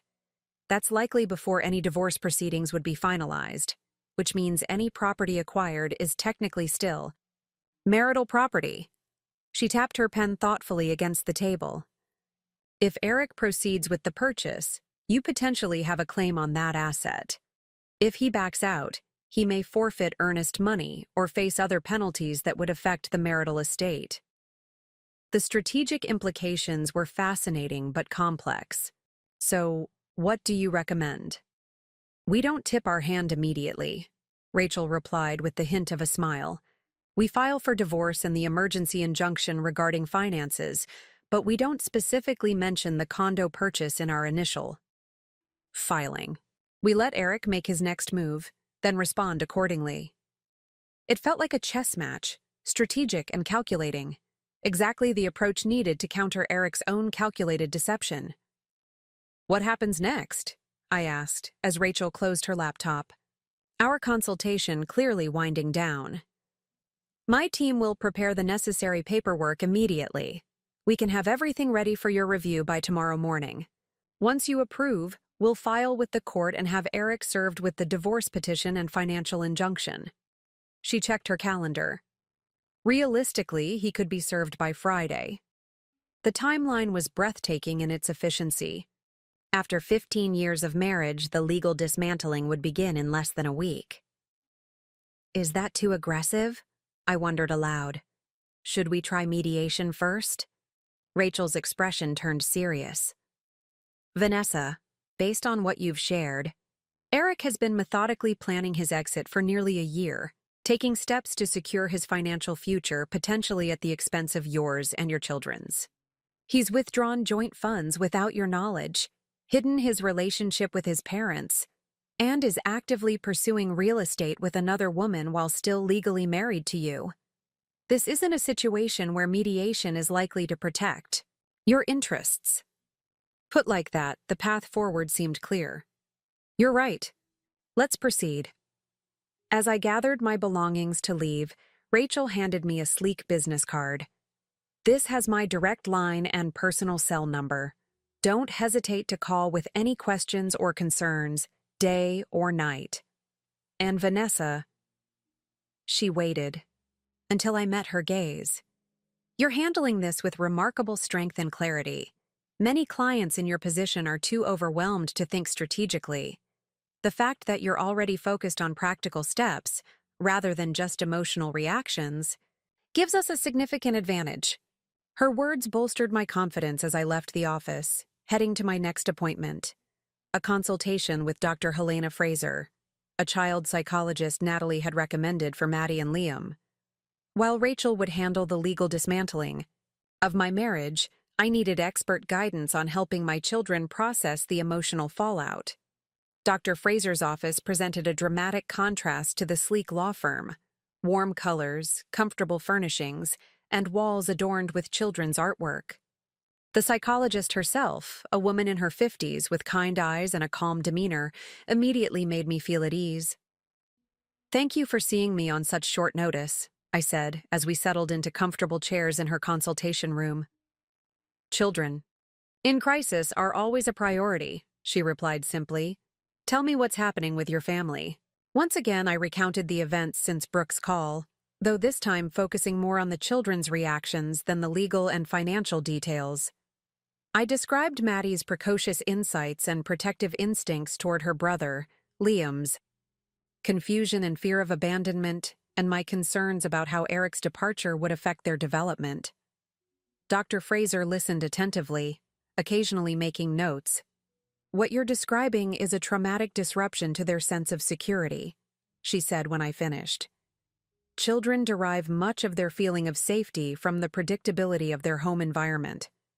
When that's suddenly changed, especially in a way that involves betrayal by a trusted parent, the impact can be significant. How do I help them? I asked, the question that had been haunting me since that phone call. First, by doing exactly what you're doing now, seeking support for them and maintaining as much stability as possible in other areas of their lives. Continuing school routines, preserving friendships and activities, keeping the family home as their primary residence. These all help create a sense of continuity amid change. She outlined a potential approach that involved both individual sessions for each child and family sessions that could eventually include Eric, if appropriate. Children need space to express their feelings without fear of hurting either parent, she explained. Individual therapy provides that safe space. Family sessions, on the other hand, help establish new patterns of communication and interaction. What about Eric's partner? I asked, still unable to use Brooke's name without a surge of anger. He seems to expect the children to accept her presence in their lives immediately. Dr. Fraser's expression grew concerned. That would be inadvisable from a psychological perspective. Children need time to process the end of their parents' relationship before being asked to form relationships with new partners. Rushing that process can create resistance and resentment that may persist for years. So I'm right to push back on that expectation? Absolutely. In fact, I'd be happy to provide a professional recommendation to that effect if it would be helpful in your legal proceedings. By the time I left Dr. Fraser's office, I had scheduled initial appointments for both children and armed myself with resources on helping them navigate divorce. The combination of legal and psychological strategies gave me a roadmap through the chaos. Not an easy path, certainly, but a navigable one. As I drove home, my mind cataloged the progress of the past 48 hours. From the shattering moment of Brooke's call to now, I had assembled a team of allies, gathered critical evidence, initiated legal proceedings, and secured psychological support for my children. Though the pain remained raw, and the challenges ahead daunting, I no longer felt helpless in the face of Eric's betrayal. He had spent a year secretly dismantling our family. I had spent 2 days strategically preparing to rebuild it, stronger, more resilient, and ultimately better off without. The man who had proven himself unworthy of our trust. By Thursday afternoon, just 2 days after Brooke's devastating phone call, the machinery of divorce was already in motion. Rachel's paralegal had emailed draft court filings for my review, each document meticulously crafted to protect my interests and those of my children. I'd scheduled appointments with our family doctor to discuss potential stress-related health impacts, contacted the children's school counselor to alert her to our family situation, and opened a new checking account, in my name only. But one crucial conversation remained, the one I'd been dreading most. "It's time to call Mom and Dad," Natalie reminded me gently as we sat at the kitchen island, reviewing the financial spreadsheet she'd created to track expenses moving forward. "They need to hear this from you, not through the grapevine." I nodded, knowing she was right. Our parents, retired educators now living in Arizona, were devoted grandparents who spoke to the children weekly via video chat. They had always adored Eric, welcoming him into the family with unreserved warmth. This news would devastate them. "I'll do it now," I decided, reaching for my phone. "Before I lose my nerve." Natalie squeezed my shoulder. "Want me to stay? Please." My mother answered on the second ring, her voice bright with the untroubled cheerfulness of someone whose world remains intact. "Vanessa, what a nice surprise. We were just talking about you. Dad found those photos from Maddie's kindergarten graduation." The casual normalcy of her greeting made what I had to say even more difficult. "Mom," I began, my voice catching slightly. "I need to tell you and Dad something important. Is he there with you?" Her tone shifted immediately, maternal instinct detecting the strain in my words. "Robert," she called. "Come to the phone. It's Vanessa." To me, she added, "What's wrong, sweetheart? Are the children all right?" "The kids are physically fine," I assured her quickly. But something's happened. When my father joined the call, I took a deep breath and forced the words out. "Eric's been having an affair. For about a year. He moved out Tuesday night. He's living with another woman now." The silence that followed was deafening. Then my mother's voice, suddenly small. "Oh, Vanessa. What do you need?" My father's question was direct, practical, his standard response to any family crisis. "Should we come out there?" Their immediate shift to support rather than shock touched me deeply. "Not yet," I replied. "Natalie's here, and I've already met with a lawyer. We've got things under control for now. But I thought you should know, especially since you talk to the kids so often. They're aware of what's happening. Those poor babies, my mother murmured. How are they taking it? I explained the children's reactions, Dr. Fraser's involvement, and the steps we were taking to provide stability during the upheaval. As I spoke, I could hear my mother's muffled sobs in the background, my father's murmured words of comfort to her. I still can't believe it, she said when I finished. Eric always seemed so devoted to your family. What happened? Her name is Brooke, I said, the words still bitter on my tongue. She works at the hospital. They've apparently been seeing each other since last spring. My father's voice hardened. So while he was telling us how proud he was of your graphic design business taking off, how wonderful you were with the children, he trailed off, unable to complete the thought. Yes, I confirmed simply. I want to wring his neck, my father stated with uncharacteristic vehemence. My dad, a former high school principal known for his measured temperament, rarely expressed anger so bluntly. Get in line, Natalie muttered beside me, loud enough for my parents to hear. Natalie's there? My mother asked. Oh, thank goodness. You shouldn't be alone right now. I'm not alone, I assured her. I've got Natalie, my friend Patricia, and a whole team of professionals helping navigate this. That's actually why I'm calling. I need a favor. Anything, my father responded instantly. I need to focus on the legal process and the children right now. Could you handle telling Aunt Susan and Uncle David? And maybe coordinate letting the extended family know? I just can't face repeating this story over and over. My mother's voice strengthened, her natural organizational skills activating. Of course we will. We'll make sure everyone knows to support you without overwhelming you with questions, and we'll be ready to come out whenever you need us, for the custody hearing, or just for moral support. Their unconditional backing brought tears to my eyes. Thank you, I managed. I love you both. We're so proud of how you're handling this, my father said firmly. And remember, you are not defined by Eric's choices. You are still the same remarkable woman you've always been. After ending the call, I sat in silence for a moment, absorbing their validation. Then I turned to Natalie. 1 down, 1, 2, go.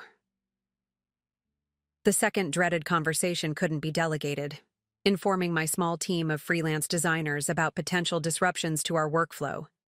Over the past 3 years, I'd built a modest but growing graphic design business specializing in branding for small businesses. I employed 2 part-time designers, both working mothers who valued the flexibility I offered. I'd scheduled a video call with them for 3 p.m. just before the children would return from school. As I set up my laptop in the home office, I rehearsed how to explain the situation professionally without oversharing personal details. Jordan and Melissa joined the call punctually, their friendly faces appearing on screen with no idea of the bombshell I was about to drop. Thanks for making time on short notice, I began. I wanted to speak with you directly about some personal circumstances that might impact our work in the coming weeks. Their expressions grew concerned as I continued. My husband and I are separating, and I've initiated divorce proceedings. While I'm committed to maintaining our client relationships and meeting all deadlines, there may be times when I need to adjust my availability due to legal meetings or family obligations. Both women responded with immediate support. Melissa, who had gone through a divorce herself 2 years earlier, offered practical suggestions for managing client expectations during personal crisis. Jordan volunteered to take on additional client communication responsibilities if needed. The most important thing, Melissa emphasized, is that you set boundaries now, before you're overwhelmed. Clients will understand temporary adjustments far better than missed deadlines or communication lapses. We spent the next 30 minutes reorganizing our project management system, implementing backup protocols, and identifying which upcoming deadlines might need renegotiation. By the end of the call, we had created a resilient work plan that would allow me to focus on personal priorities while preserving my business's reputation and income. "Thank you both," I said sincerely as we prepared to end the call. "I can't express how much your support means right now." "We're more than colleagues," Jordan replied warmly. "We're a team. Whatever you need, just ask."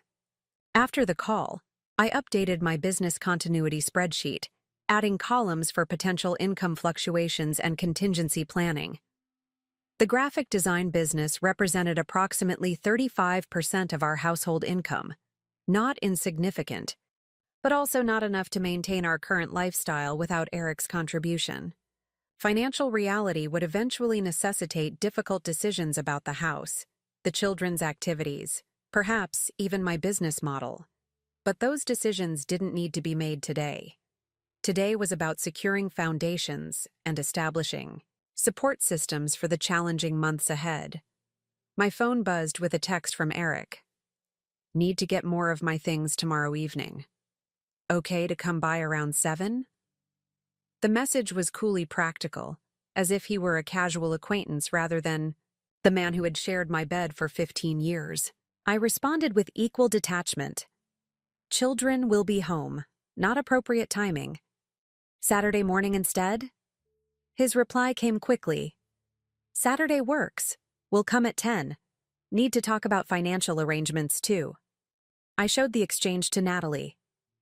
"What do you think he means by financial arrangements?" She frowned. Could be anything from genuine concern about supporting the children to attempting to negotiate a favorable split of assets outside the legal process. Either way, don't discuss anything substantial without Rachel present. I wasn't planning to, I assured her. In fact, I was thinking I should ask Rachel to have someone here during his visit. "Smart," Natalie nodded. "You don't want to be alone with him, especially during conversations about money." I texted Rachel about the situation, and she responded promptly. "I'll send David, our paralegal, to be present.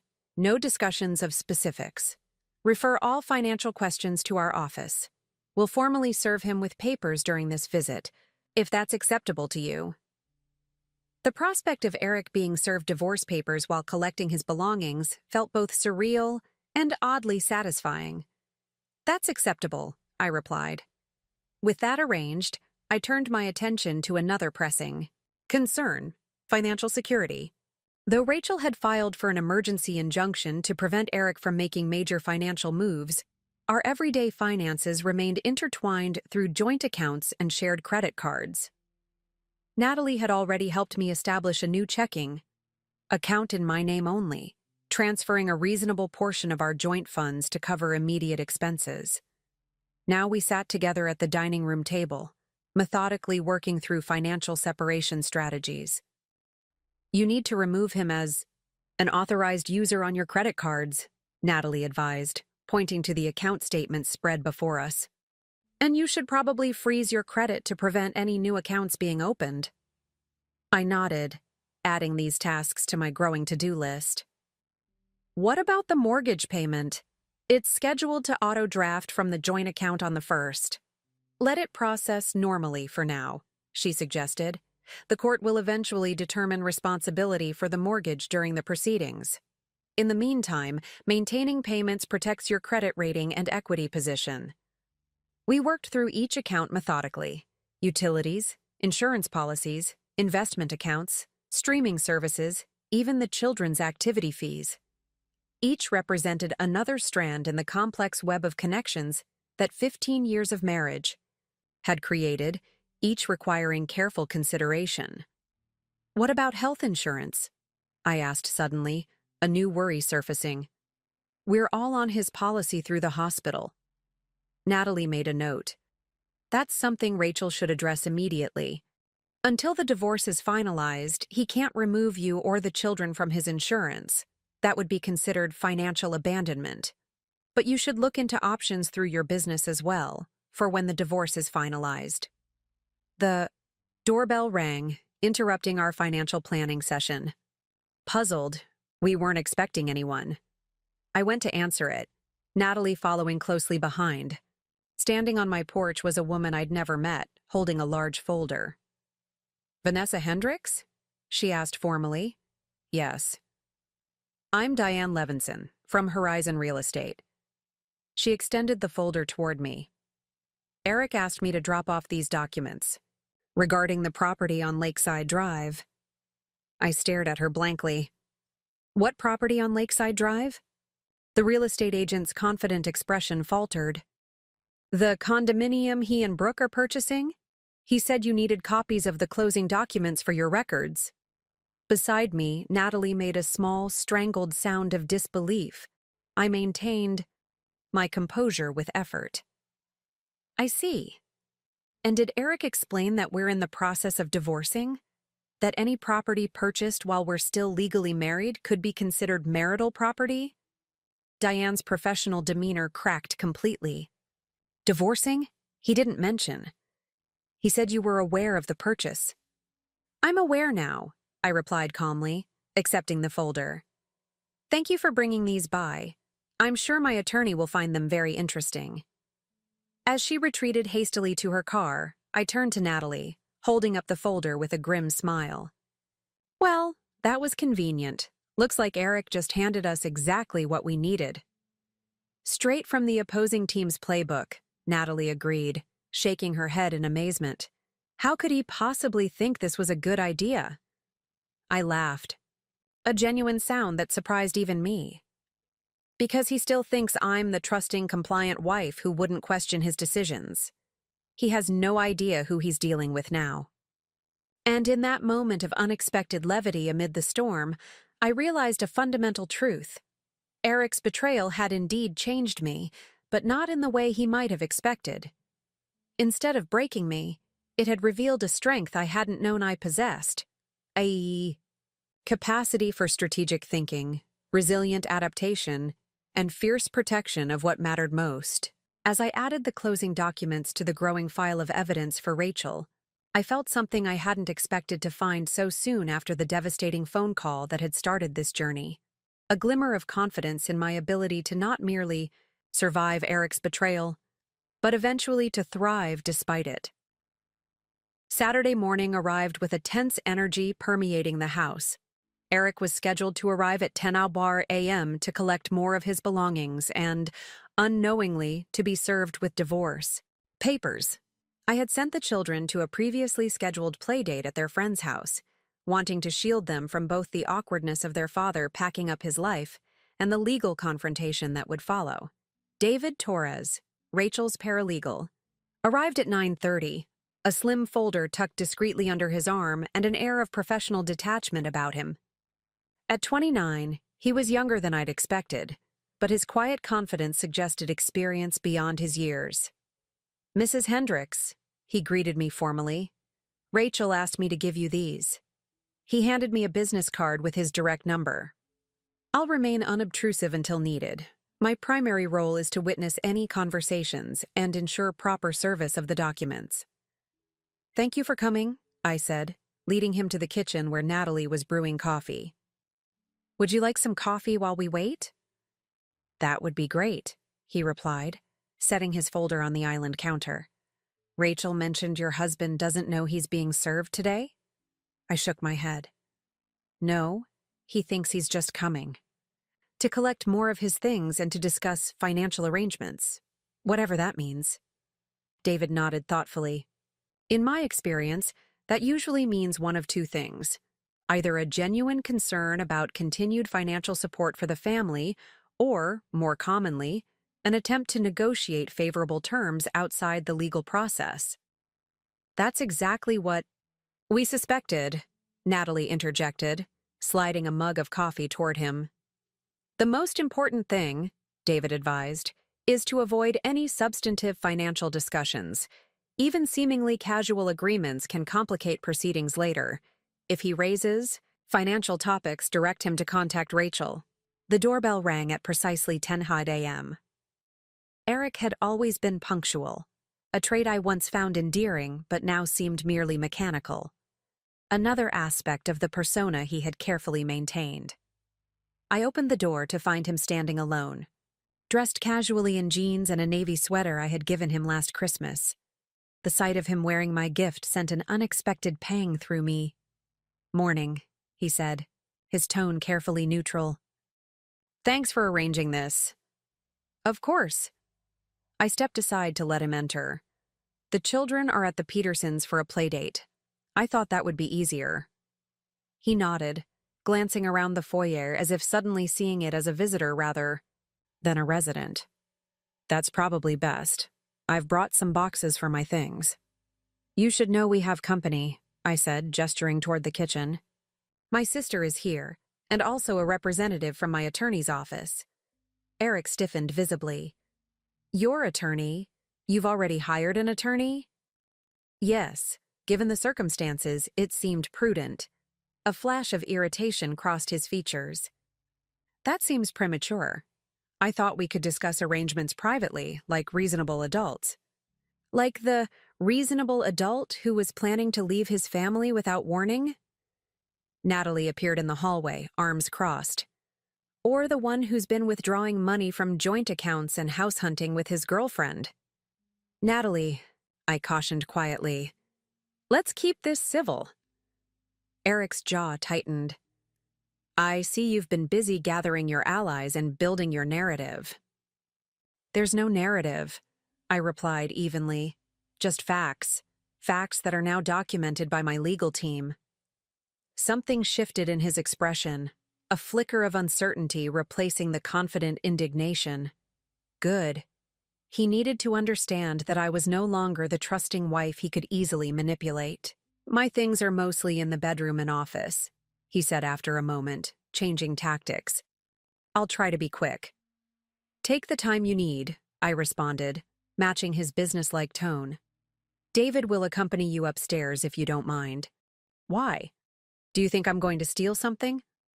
The question came out sharper than I think he intended. "It's standard procedure when one party has moved out," David interjected smoothly, stepping forward and extending his hand. "David Torres from Williams, Draper & Associates. I'm just here to observe and assist if needed." Eric reluctantly shook his hand, clearly thrown off balance by this development. "Fine. Whatever makes everyone comfortable." As Eric and David headed upstairs, Natalie raised an eyebrow at me. "That went better than expected." "So far," I agreed, "but he hasn't been served yet." For the next 30 minutes, we heard the sounds of drawers opening and closing, closet doors sliding, items being packed into boxes. I remained in the kitchen, reviewing emails from Rachel about the financial disclosures Eric would be required to complete once served. The relative calm was shattered by the sound of Eric's raised voice from upstairs. "What the hell is this?"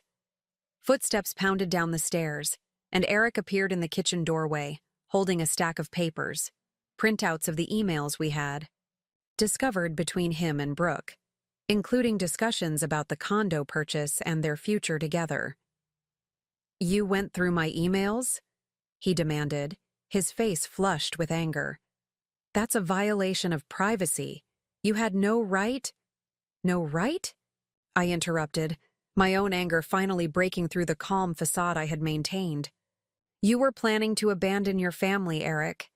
You were making major financial decisions that affected all of us without my knowledge or consent.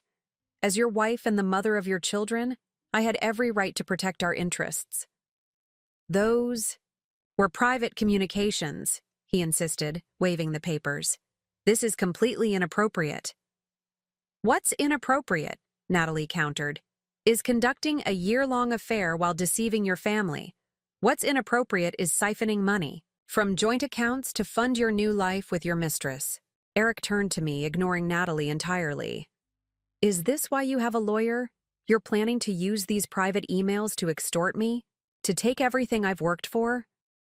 The accusation was so wildly disconnected from reality that I almost laughed. "Extort you? I'm trying to protect what's left of our children's security after you demolished it with your choices." David had quietly descended the stairs during this exchange, the slim folder now open in his hands. "Mr. Hendricks," he said formally, "this seems like an appropriate moment to complete my primary task today." He extended the folder toward Eric. "You are hereby served with a petition for divorce, a motion for temporary custody of your minor children, and an emergency injunction prohibiting any major financial transactions or asset transfers pending. Court proceedings." Eric stared at the folder as if it were a venomous snake. "You're serving me now? While I'm collecting my belongings?" "It's a convenience, really," David replied with professional detachment. "Saves our process server a trip." Eric reluctantly took the documents, flipping through them with growing agitation. "Full financial disclosure? Temporary custody? Injunction? This is completely unnecessary. I've always intended to support my family." "Your actions suggest otherwise," I said quietly. "The secret bank account with Brooke, the condo purchase, the withdrawals from our savings, none of that indicates a commitment to supporting this family." His head snapped up. "How do you know about the condo? We only signed the purchase agreement this week." I gestured to the dining room table, where the folder Diane had delivered was prominently displayed. "Your real estate agent was quite helpful, actually. She dropped off the closing documents yesterday, thinking I was fully aware of the purchase." The color drained from Eric's face as the full implications set in. "You had no right to accept those documents." "I had every right," I corrected him. "We are still legally married. Any major purchase you make remains part of our marital estate until a divorce decree states otherwise. Your real estate agent actually did us both a favor by ensuring everything is properly documented." Eric ran a hand through his hair, his confident demeanor crumbling as he realized how thoroughly his careful plans had been exposed. "This isn't what I wanted," he said finally. "I didn't want things to get ugly or litigious." "What exactly did you want, Eric?" I asked, genuine curiosity in my voice. "Did you think you could simply walk away from 15 years of marriage with no consequences? That you could build a new life with Brooke while keeping portions of this one that were convenient for you?" He looked away, unable to meet my gaze. "I wanted to be fair, to do right by the kids, to support you all financially. While living with another woman in a condo you purchased together using our joint resources," I added, "while expecting our children to immediately accept your girlfriend into their lives, while hiding financial transactions that affected their future security." Put like that, the contradictions in his position were impossible to defend. Eric fell silent, staring at the legal documents in his hands. "Mr. Hendricks," David said after a moment, "you have been formally served with these papers. You have 21 days to respond through legal counsel. The emergency injunction takes effect immediately, prohibiting any transfers of marital assets exceeding $1,000 without court approval." "I need to finish getting my things," Eric said flatly, any pretense of amicable discussion gone. "Of course." I stepped aside to let him pass. "David will continue to accompany you, as previously arranged." As Eric returned upstairs, Natalie moved closer to me. "You okay?" she whispered. I nodded, surprised to find it was true. The confrontation had been unpleasant, but clarifying. Seeing Eric's reaction to being held accountable had only confirmed what I already knew. He had expected to dictate the terms of our family's dissolution, to maintain control even as he abandoned his responsibilities. When Eric returned downstairs, 30 minutes later, his demeanor had shifted again. The initial anger had given way to something more calculated. He set down the boxes of clothing and personal items by the door, then turned to me. "Vanessa, can we talk privately for a moment? Just you and me?" I glanced at David, who gave a slight shake of his head. "I don't think that's a good idea," I replied. "Anything you need to say can be said with witnesses present." "This is ridiculous," Eric muttered. "We're still technically married. We've known each other for 20 years, and suddenly we need legal intermediaries to have a simple conversation." "That changed when you decided to lead a double life," I pointed out. When you chose deception over honesty, manipulation over straightforward communication. He sighed heavily. I made mistakes, I admit that. But escalating this into full legal warfare isn't going to help anyone, especially the kids. The mention of the children ignited a fresh wave of anger within me. Don't you dare use Maddie and Liam to justify your behavior or manipulate this situation. If you were truly concerned about their welfare, you wouldn't have been planning to abandon them without warning. I wasn't abandoning them, Eric protested. I was going to maintain a relationship with them, see them regularly, while expecting them to immediately accept the woman who helped destroy their family. I finished for him. The woman you've apparently bought property with and are planning to marry, based on your planner entries. Eric's expression revealed his shock at how much I knew. You've been through my planner too? Is there anything you haven't invaded? I did what was necessary to protect my children's interests. I replied unapologetically. Something you failed to do while pursuing your relationship with Brooke. He stared at me for a long moment, seemingly reassessing the woman standing before him. The compliant, trusting wife he had expected to find had been replaced by someone more formidable, more resolute. This isn't you, Vanessa, he said finally. The legal maneuvering, the investigations, the hostility. This isn't who you are.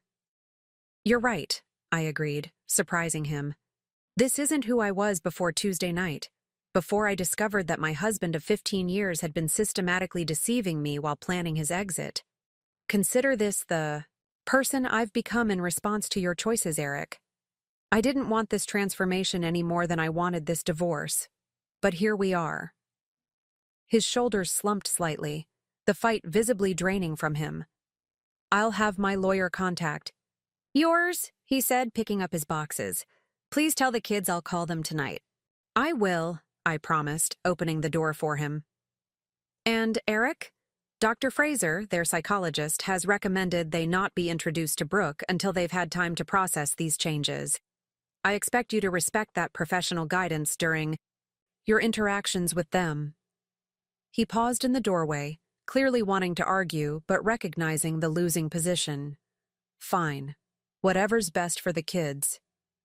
As the door closed behind him, I leaned against it, a complex mix of emotions washing over me. Relief that the confrontation was over, satisfaction that the legal process was in motion, lingering anger at his attempts to justify his actions, and an unexpected twinge of sadness for what had been lost. You handled that impressively, David commented, slipping his fountain pen back into his jacket pocket after making final notes. Most clients find the service process much more emotionally challenging. Don't get me wrong, I replied, pushing away from the door. I'm devastated that my marriage has ended this way. But the person I'm grieving isn't the man who just left. It's the man I thought I was married to. And those are two very different people. As David gathered his things to leave, Natalie wrapped an arm around my shoulders. One major hurdle. Cleared, she said encouragingly. How are you feeling? I considered the question seriously. Strangely empowered, I admitted. For the first time since Tuesday night, I feel like I'm not just reacting to Eric's choices. I'm actively shaping what comes next, and that makes all the difference. Sunday morning dawned with an unexpected sense of peacefulness. For the first time since Brooke's devastating phone call, I woke without that initial moment of disorientation, that split second where reality hadn't yet reasserted itself, and life still seemed normal. Instead, I opened my eyes fully aware of my new circumstances and, surprisingly, feeling equipped to face them. The children were still asleep, the house quiet in that precious weekend stillness. Natalie had finally returned to her own apartment, yesterday evening, after making me promise to call at the first sign of trouble. Her absence left a void, but also created space for reflection I hadn't been able to afford in the chaotic days since Eric's departure. Wrapping myself in a robe, I padded downstairs to make coffee, savoring the simple pleasure of moving through my kitchen unobserved. As the coffee brewed, I settled at the dining room table with my journal, a practice I had abandoned years ago amid the busy demands of family life. Who am I now? I wrote, the question both terrifying and liberating. Who do I want to become? Through this experience? The woman I had been before Tuesday night, trusting, focused on family harmony, defining myself largely through my roles as wife and mother, had been fundamentally altered by Eric's betrayal. That version of me had operated under assumptions that had proven catastrophically false. The ground beneath that woman had crumbled irreparably. But rather than feeling diminished by this forced evolution, I found myself curious about who might emerge from the ruins. The person who had methodically gathered evidence, secured legal protection, and stood firm against Eric's manipulations wasn't entirely unfamiliar. She had always existed within me, but circumstances had never demanded her emergence until now. My values, I continued writing, trying to articulate the core principles that would guide this next chapter. What matters most to me? The children, obviously. Their security, stability, and emotional well-being would remain my highest priority. But beyond that fundamental commitment, what would shape my decisions moving forward? Authenticity, I wrote after consideration. The pain of discovering Eric's double life had crystallized my aversion to deception in all its forms. I would no longer accommodate convenient fictions or comfortable lies, either from others or within myself. Self-sufficiency. The vulnerability created by financial entanglement with Eric had exposed the danger of dependence. While I couldn't immediately achieve complete financial independence, I could work steadily toward greater self-reliance, integrity. Even as the divorce proceedings turned adversarial, I wanted to maintain my own moral compass, fighting for fair treatment didn't mean abandoning ethical principles. As I contemplated these values, I realized how profoundly Eric's betrayal had clarified my priorities. The shock and pain had stripped away non-essential concerns, leaving a sharper, more defined sense of what truly mattered. The sound of footsteps on the stairs interrupted my reflection. Maddie appeared in the doorway, hair tousled from sleep, already looking so grown up in her stance and expression.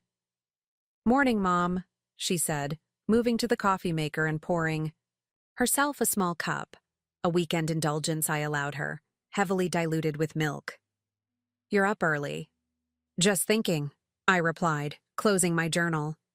"How did you sleep?" She shrugged, joining me at the table. "Okay, I guess. I had a weird dream about Dad and that woman." I kept my expression neutral despite the internal wince at the mention of Brooke. "Do you want to talk about it?" "Not really." She sipped her coffee, then looked up at me with those penetrating eyes that seemed to see everything. "You seem different today." "Different how?" "I don't know. Calmer, maybe? Less sad?" She searched for the right words. "More like yourself." The observation startled me with its accuracy. "I think maybe I am," I acknowledged. "I've been so focused on handling the practical issues that I haven't had much time to think about how I'm feeling. This morning, I finally had a chance to reflect." Maddie nodded seriously. "Dr. Fraser says reflection is important, processing emotions instead of just reacting to them." I smiled at her mature parroting of therapeutic concepts. "She's right. And what have you been reflecting on?" My daughter traced the rim of her mug with her finger, considering the question. "I keep thinking about family, about what makes people family. Is it just blood or living together, or is it something else?" The philosophical depth of her question caught me off guard. "That's a profound thing to be thinking about," I said carefully. "What conclusions have you reached?" "I think it's about choice," she said after a moment, "about choosing to show up for each other, to be reliable. Dad chose not to do that anymore. He chose her instead of us. So even though he's still my dad, Our family is different now. The insight in her words brought tears to my eyes. That's very wise, Maddie. Family is absolutely about the choices we make every day to love and support each other. That's why I don't want to meet her, she continued, her voice hardening slightly. She chose to be with someone who already had a family. She didn't care about breaking us apart. I weighed my response carefully, wanting to respect Maddie's feelings without demonizing Brooke in ways that might complicate future interactions. Relationships are complicated, sweetheart. While I understand your anger toward Brooke, and I share it in many ways, the primary responsibility was your father's. He made vows to our family that he chose to break. I know, she sighed. Dr. Fraser said that too, but it's easier to be mad at her than at Dad. The simple honesty of her statement pierced my heart. It is, isn't it? Being angry at your father is much more painful. Maddie's eyes filled with tears. I miss who he used to be, before all this. I reached across the table to take her hand. Me too. And it's okay to miss that person while still being angry about his choices. We sat in silence for a moment, this shared grief creating a new kind of intimacy between us. Then Maddie straightened, wiping her eyes with her sleeve in a gesture that reminded me poignantly of her younger self. What happens now? She asked practically. With the house and school and everything. For now, nothing changes, I assured her. You and Liam will stay in this house with me. You'll continue at your current schools. Dad will visit with you regularly, but separately from Brooke for the time being. And after that, when the divorce is final? Her awareness of the legal process caught me off guard again. Some things might change then. We might need to move to a smaller house eventually, and financial arrangements will be different, but the most important things won't change. How much we love you, our commitment to your happiness and security. She seemed to accept this, though I could see questions still swirling behind her eyes. Is Aunt Natalie coming back today? Not today. She needed to get back to her own place for a while, but she'll visit often. Good, Maddie nodded. I like having her here. She makes you laugh. The observation was remarkably perceptive. Natalie did indeed bring levity to situations that might otherwise overwhelm me with their gravity, a gift I hadn't fully appreciated until this crisis. She does, doesn't she? I smiled. Maybe we should invite her for dinner later this week. I'd like that. Maddie finished her coffee and stood. I'm going to get dressed. Liam and I were talking about riding bikes to the park today. Is that okay? Absolutely, I agreed, grateful for their initiative in finding normal activities. Just be back for lunch. As she bounded upstairs with renewed energy, I returned to my journal, adding another value to my list. Resilience. Not just my own, but fostering it in my children as well. Their ability to adapt to these dramatic changes would shape their approach to challenges throughout their lives. The rest of the morning unfolded with an almost surreal normalcy. Liam woke hungry and cheerful, seemingly less burdened by our new reality than his sister. We made pancakes together, a Sunday tradition that felt comforting in its familiarity. By mid-morning, both children were off on their bikes, helmets securely fastened, their momentary freedom from our family drama evident in their animated chatter as they pedaled away. Alone again, I turned to a task I had been postponing. Examining my professional future. My graphic design business, while successful on a part-time scale, would need to expand significantly if it were to support our family long-term. I opened my laptop and began a systematic assessment of my client base, pricing structure, and potential growth opportunities. In the past, I had deliberately limited my workload to accommodate Eric's career and the children's needs. That calculus had changed dramatically. With Eric no longer contributing to daily parenting, I would need help with childcare if I increased my working hours. The financial implications were complex, but not insurmountable. I created a spreadsheet projecting income scenarios based on different client acquisition rates and service packages. Even under optimistic projections, maintaining our current lifestyle would be challenging. Hard decisions about the house, private, lessons for the children, and other luxuries loomed on the horizon. Yet, rather than overwhelming me, the exercise felt empowering. These were my decisions to make now, based on my values and priorities rather than compromises negotiated with Eric. If we needed to downsize our home to maintain the children's activities, that would be my choice. If I needed to rethink my business, model to create more sustainable income, I could do that without considering Eric's preferences or convenience. As I worked, I realized I was experiencing something unexpected, a nascent sense of possibility amid the wreckage of my marriage. The path forward was difficult and strewn with obstacles, but it was mine to navigate according to my own compass. My phone rang, interrupting these reflections. The caller ID showed Patricia's name.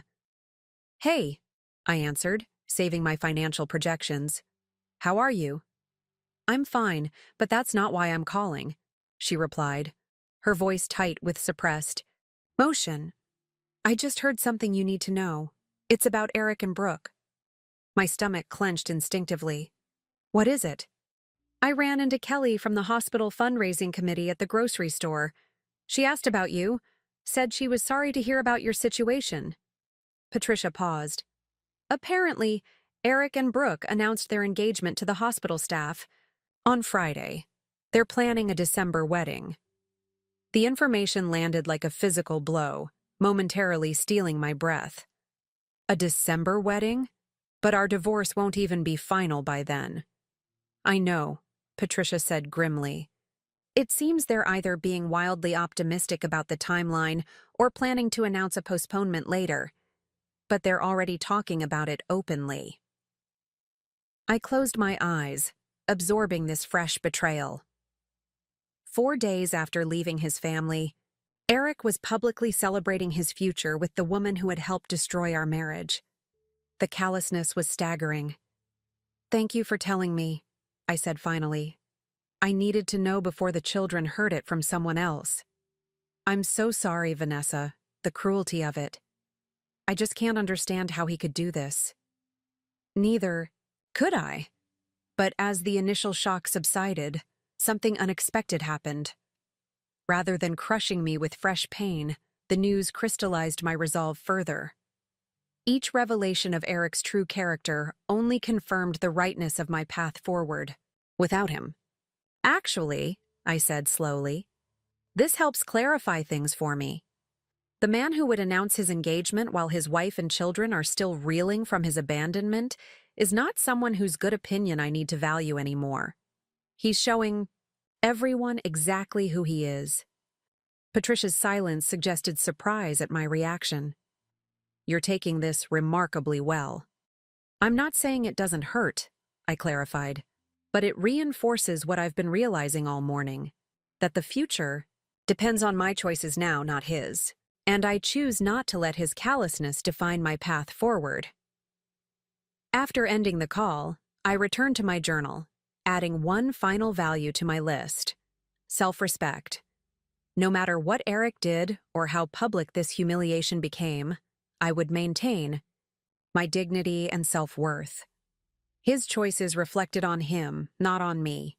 By the time the children returned from their bike ride, rosy-cheeked and hungry, I had completed my transformation from shocked victim to determined architect of our future. The pain remained, as did the challenges ahead, but they were now contextualized, within a framework of purpose and principle. "Did you have fun?" I asked as they burst through the door. "So much fun!" Liam exclaimed. "We saw ducks at the pond and this huge dog that looked like a bear." Maddie studied my face with that perceptive gaze of hers. "You've been working," she observed, noting the laptop open on the dining table. "Are we going to be okay, Mom? Like, with money and stuff?" "We are absolutely going to be okay," I assured her with newfound confidence. "Things might change, but we'll face those changes together, as a family. That's a promise." And for the first time since Brooke's devastating call, I fully believed those words myself. Monday morning dawned clear and bright, the perfect spring day belying the storm I was about to face in court. I stood before the mirror in a navy blue dress Rachel had advised as appropriately conservative without appearing somber. My reflection, revealing a woman I was still getting to know, someone with determination in her eyes and resolve in her posture. "You look perfect," my mother said from the doorway. "Professional, composed, but still yourself." "I don't feel composed," I admitted, smoothing non-existent wrinkles from my skirt. "I keep thinking about facing Eric across the courtroom." She crossed to me, adjusting my simple pearl necklace, her own, loaned for the occasion. "Remember what your father always says. Courage isn't the absence of fear, it's action in the face of it."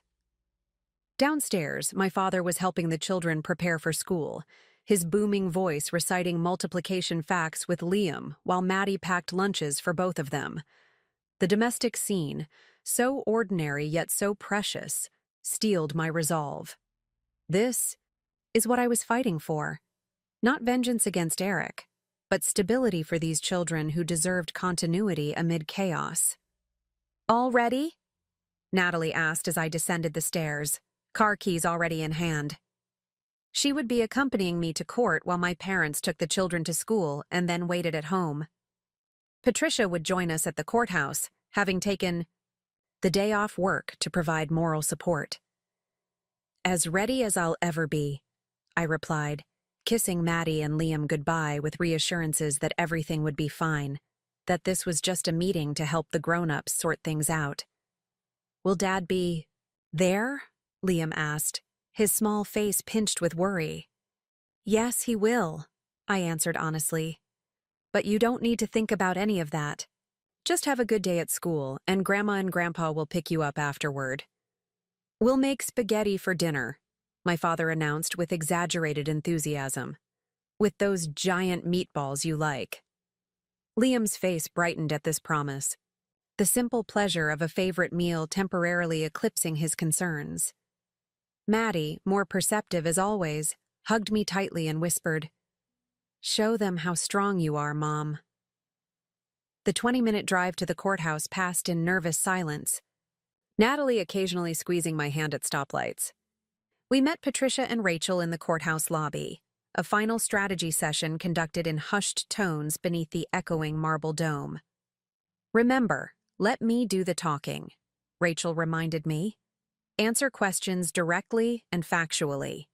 No emotional outbursts, no matter what Eric's attorney claims. The judge needs to see you as the stable, reasonable parent." I nodded, my throat too dry for speech.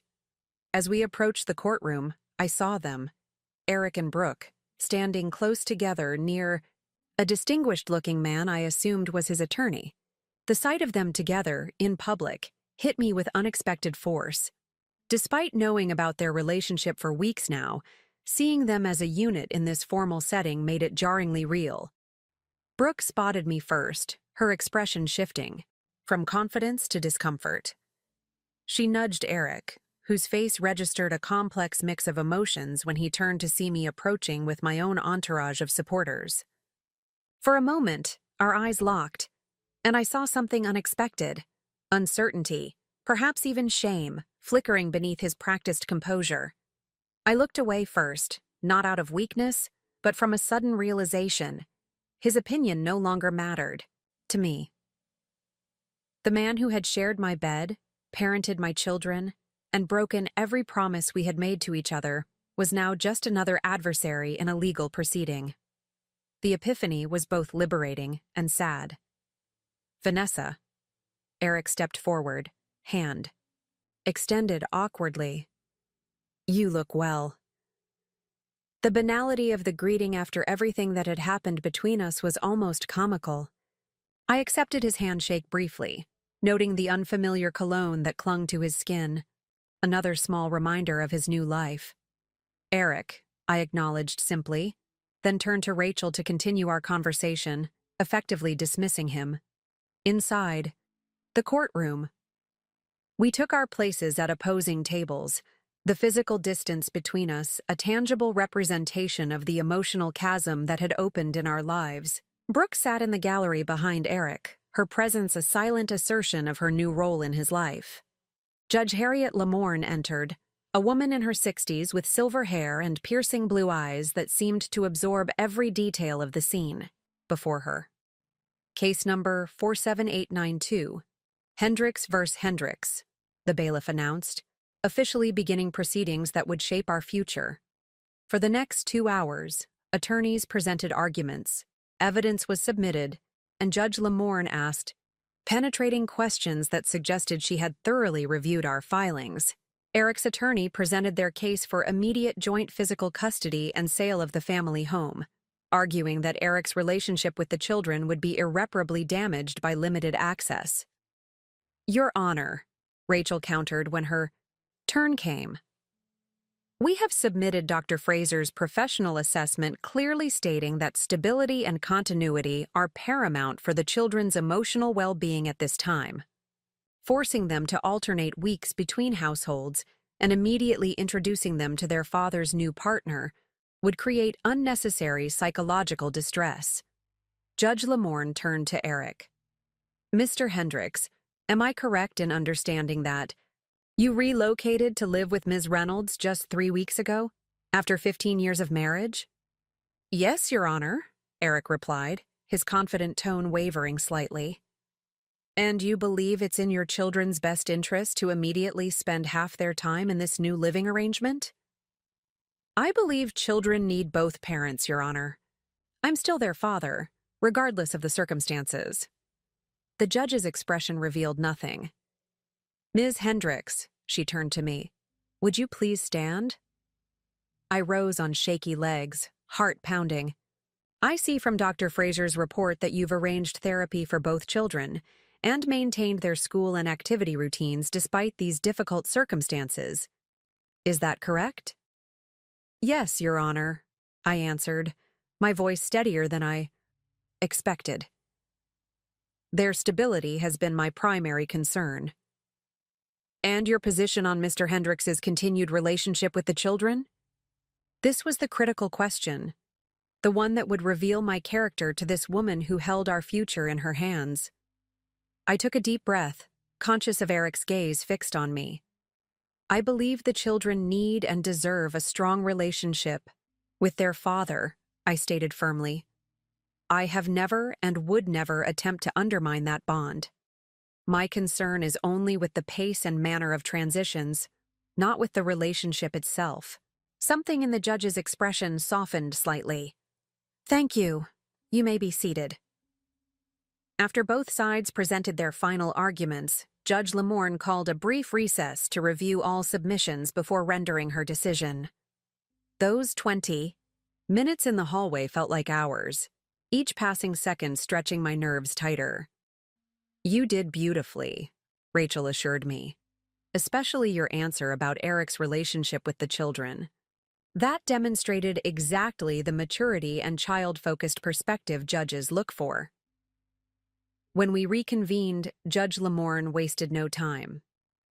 "Having reviewed all evidence and arguments presented, I'm prepared to issue temporary orders in this matter." I gripped the edge of the table, my future hanging on her next words. "Regarding custody, I find that the children's best interests are served by maintaining their primary residence with Ms. Hendricks at this time." She turned briefly toward Eric.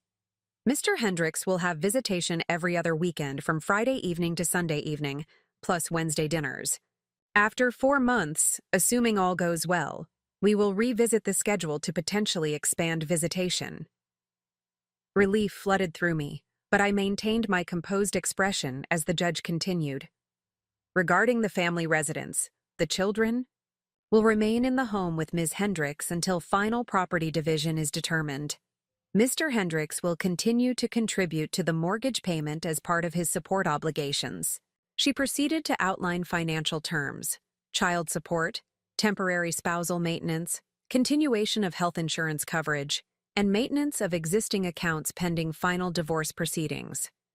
Each provision aligned closely with what Rachel had requested, creating a framework that would allow the children and me to maintain stability during the divorce process. Finally, Judge Lamorne said, her gaze moving between Eric and me, I'm ordering that both parents and children continue therapy with a follow-up assessment in 4 months.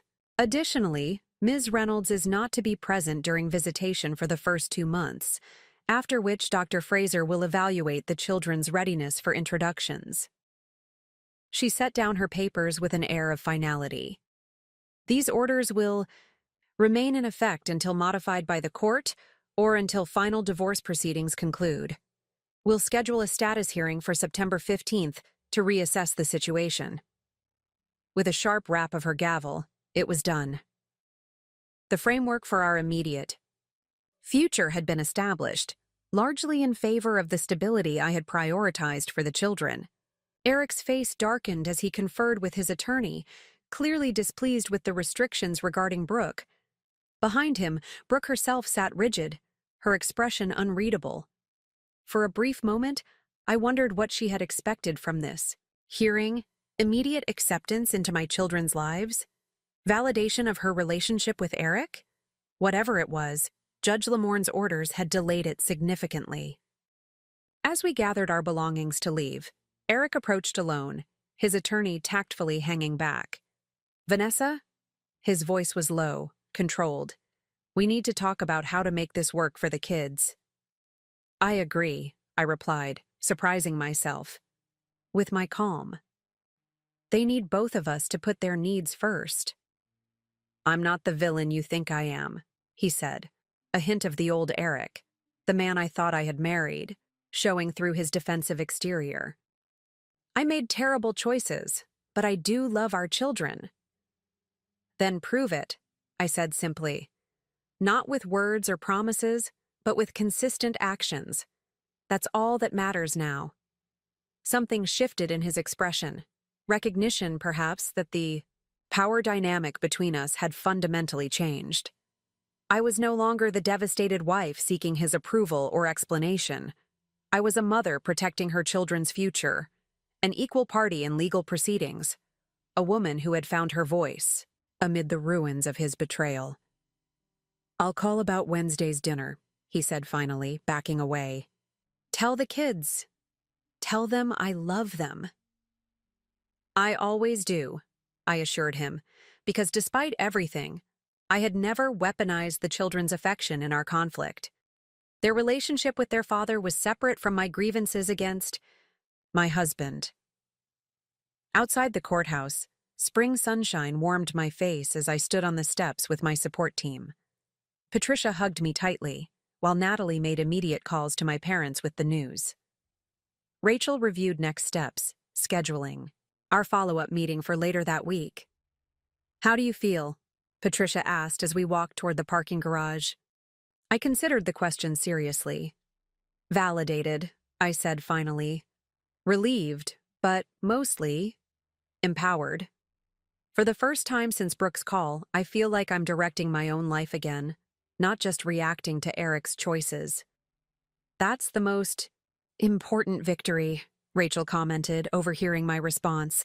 Legal rulings matter, of course, but reclaiming your sense of agency is what truly begins healing. Driving home with Natalie, I felt a curious lightness despite the gravity of the morning's proceedings. The temporary orders were just that. Temporary. The divorce process would continue for months, with further negotiations, potential setbacks, and unavoidable complexities ahead. But the immediate crisis had been navigated successfully. The foundation for our new reality had been laid. At home, my parents greeted us with anxious expressions that melted into relief when I shared the judge's decisions. My father swept me into a bear hug, while my mother wiped away tears of relief. I knew you'd prevail, my father declared with characteristic certainty. Justice still works sometimes. It's not about winning, Dad, I corrected gently. It's about creating the right environment for the children to heal. Even as I said it, I realized how much my perspective had evolved from those first days of shock and anger. That evening, as promised, We had spaghetti and meatballs, the children blissfully unaware of the legal battles fought on their behalf earlier that day. Watching them laugh with their grandparents, engaged in an elaborate story about a classroom mishap, I felt profound gratitude for this moment of normalcy amid our altered circumstances. After they went to bed, I retreated to my bedroom with my journal, needing to process the day's events privately. As I wrote about the hearing, Eric's approach afterward, and my unexpected composure throughout, a realization crystallized. The woman who answered Brooke's call 3 weeks ago no longer exists. She was defined by her marriage, her identity, intertwined with Eric's, her value measured in his validation. The woman who stood in court today is someone new, someone who discovered her strength not despite betrayal but because of it. I didn't choose this path. I would never have willingly subjected my children or myself to this pain. But now that we're here, I can choose who I become through it. I choose resilience over bitterness. I choose growth over stagnation. I choose to build something new rather than merely mourn what was lost. I closed the journal and moved to the window, gazing at the familiar neighborhood now bathed in moonlight. The trees, the houses, the quiet street, all appeared unchanged, though everything in my world had shifted dramatically. There was comfort in that continuity, in the knowledge that some things remained steady even as others transformed beyond. Recognition. 3 weeks ago, a phone call from a stranger had shattered the life I thought I knew. Tonight, I stood amid the fragments, no longer desperately trying to reassemble them into their original form, but instead beginning to create something new, something that reflected the woman I was becoming rather than the one I had been. The road ahead would not be easy.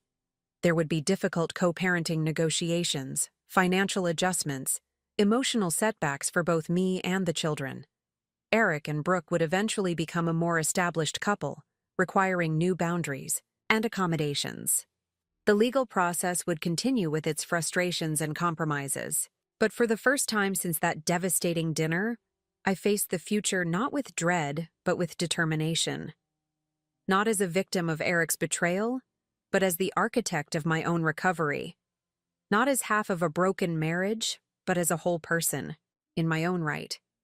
That transformation, from shattered to sovereign, was the true victory of this day, and no court ruling, no matter how favorable, could match its significance for the journey ahead. Up next, you've got 2 more standout stories right on your screen. If this one hit the mark, you won't want to pass these up. Just click and check them out. And don't forget to subscribe and turn on the notification bell so you don't miss any upload from us.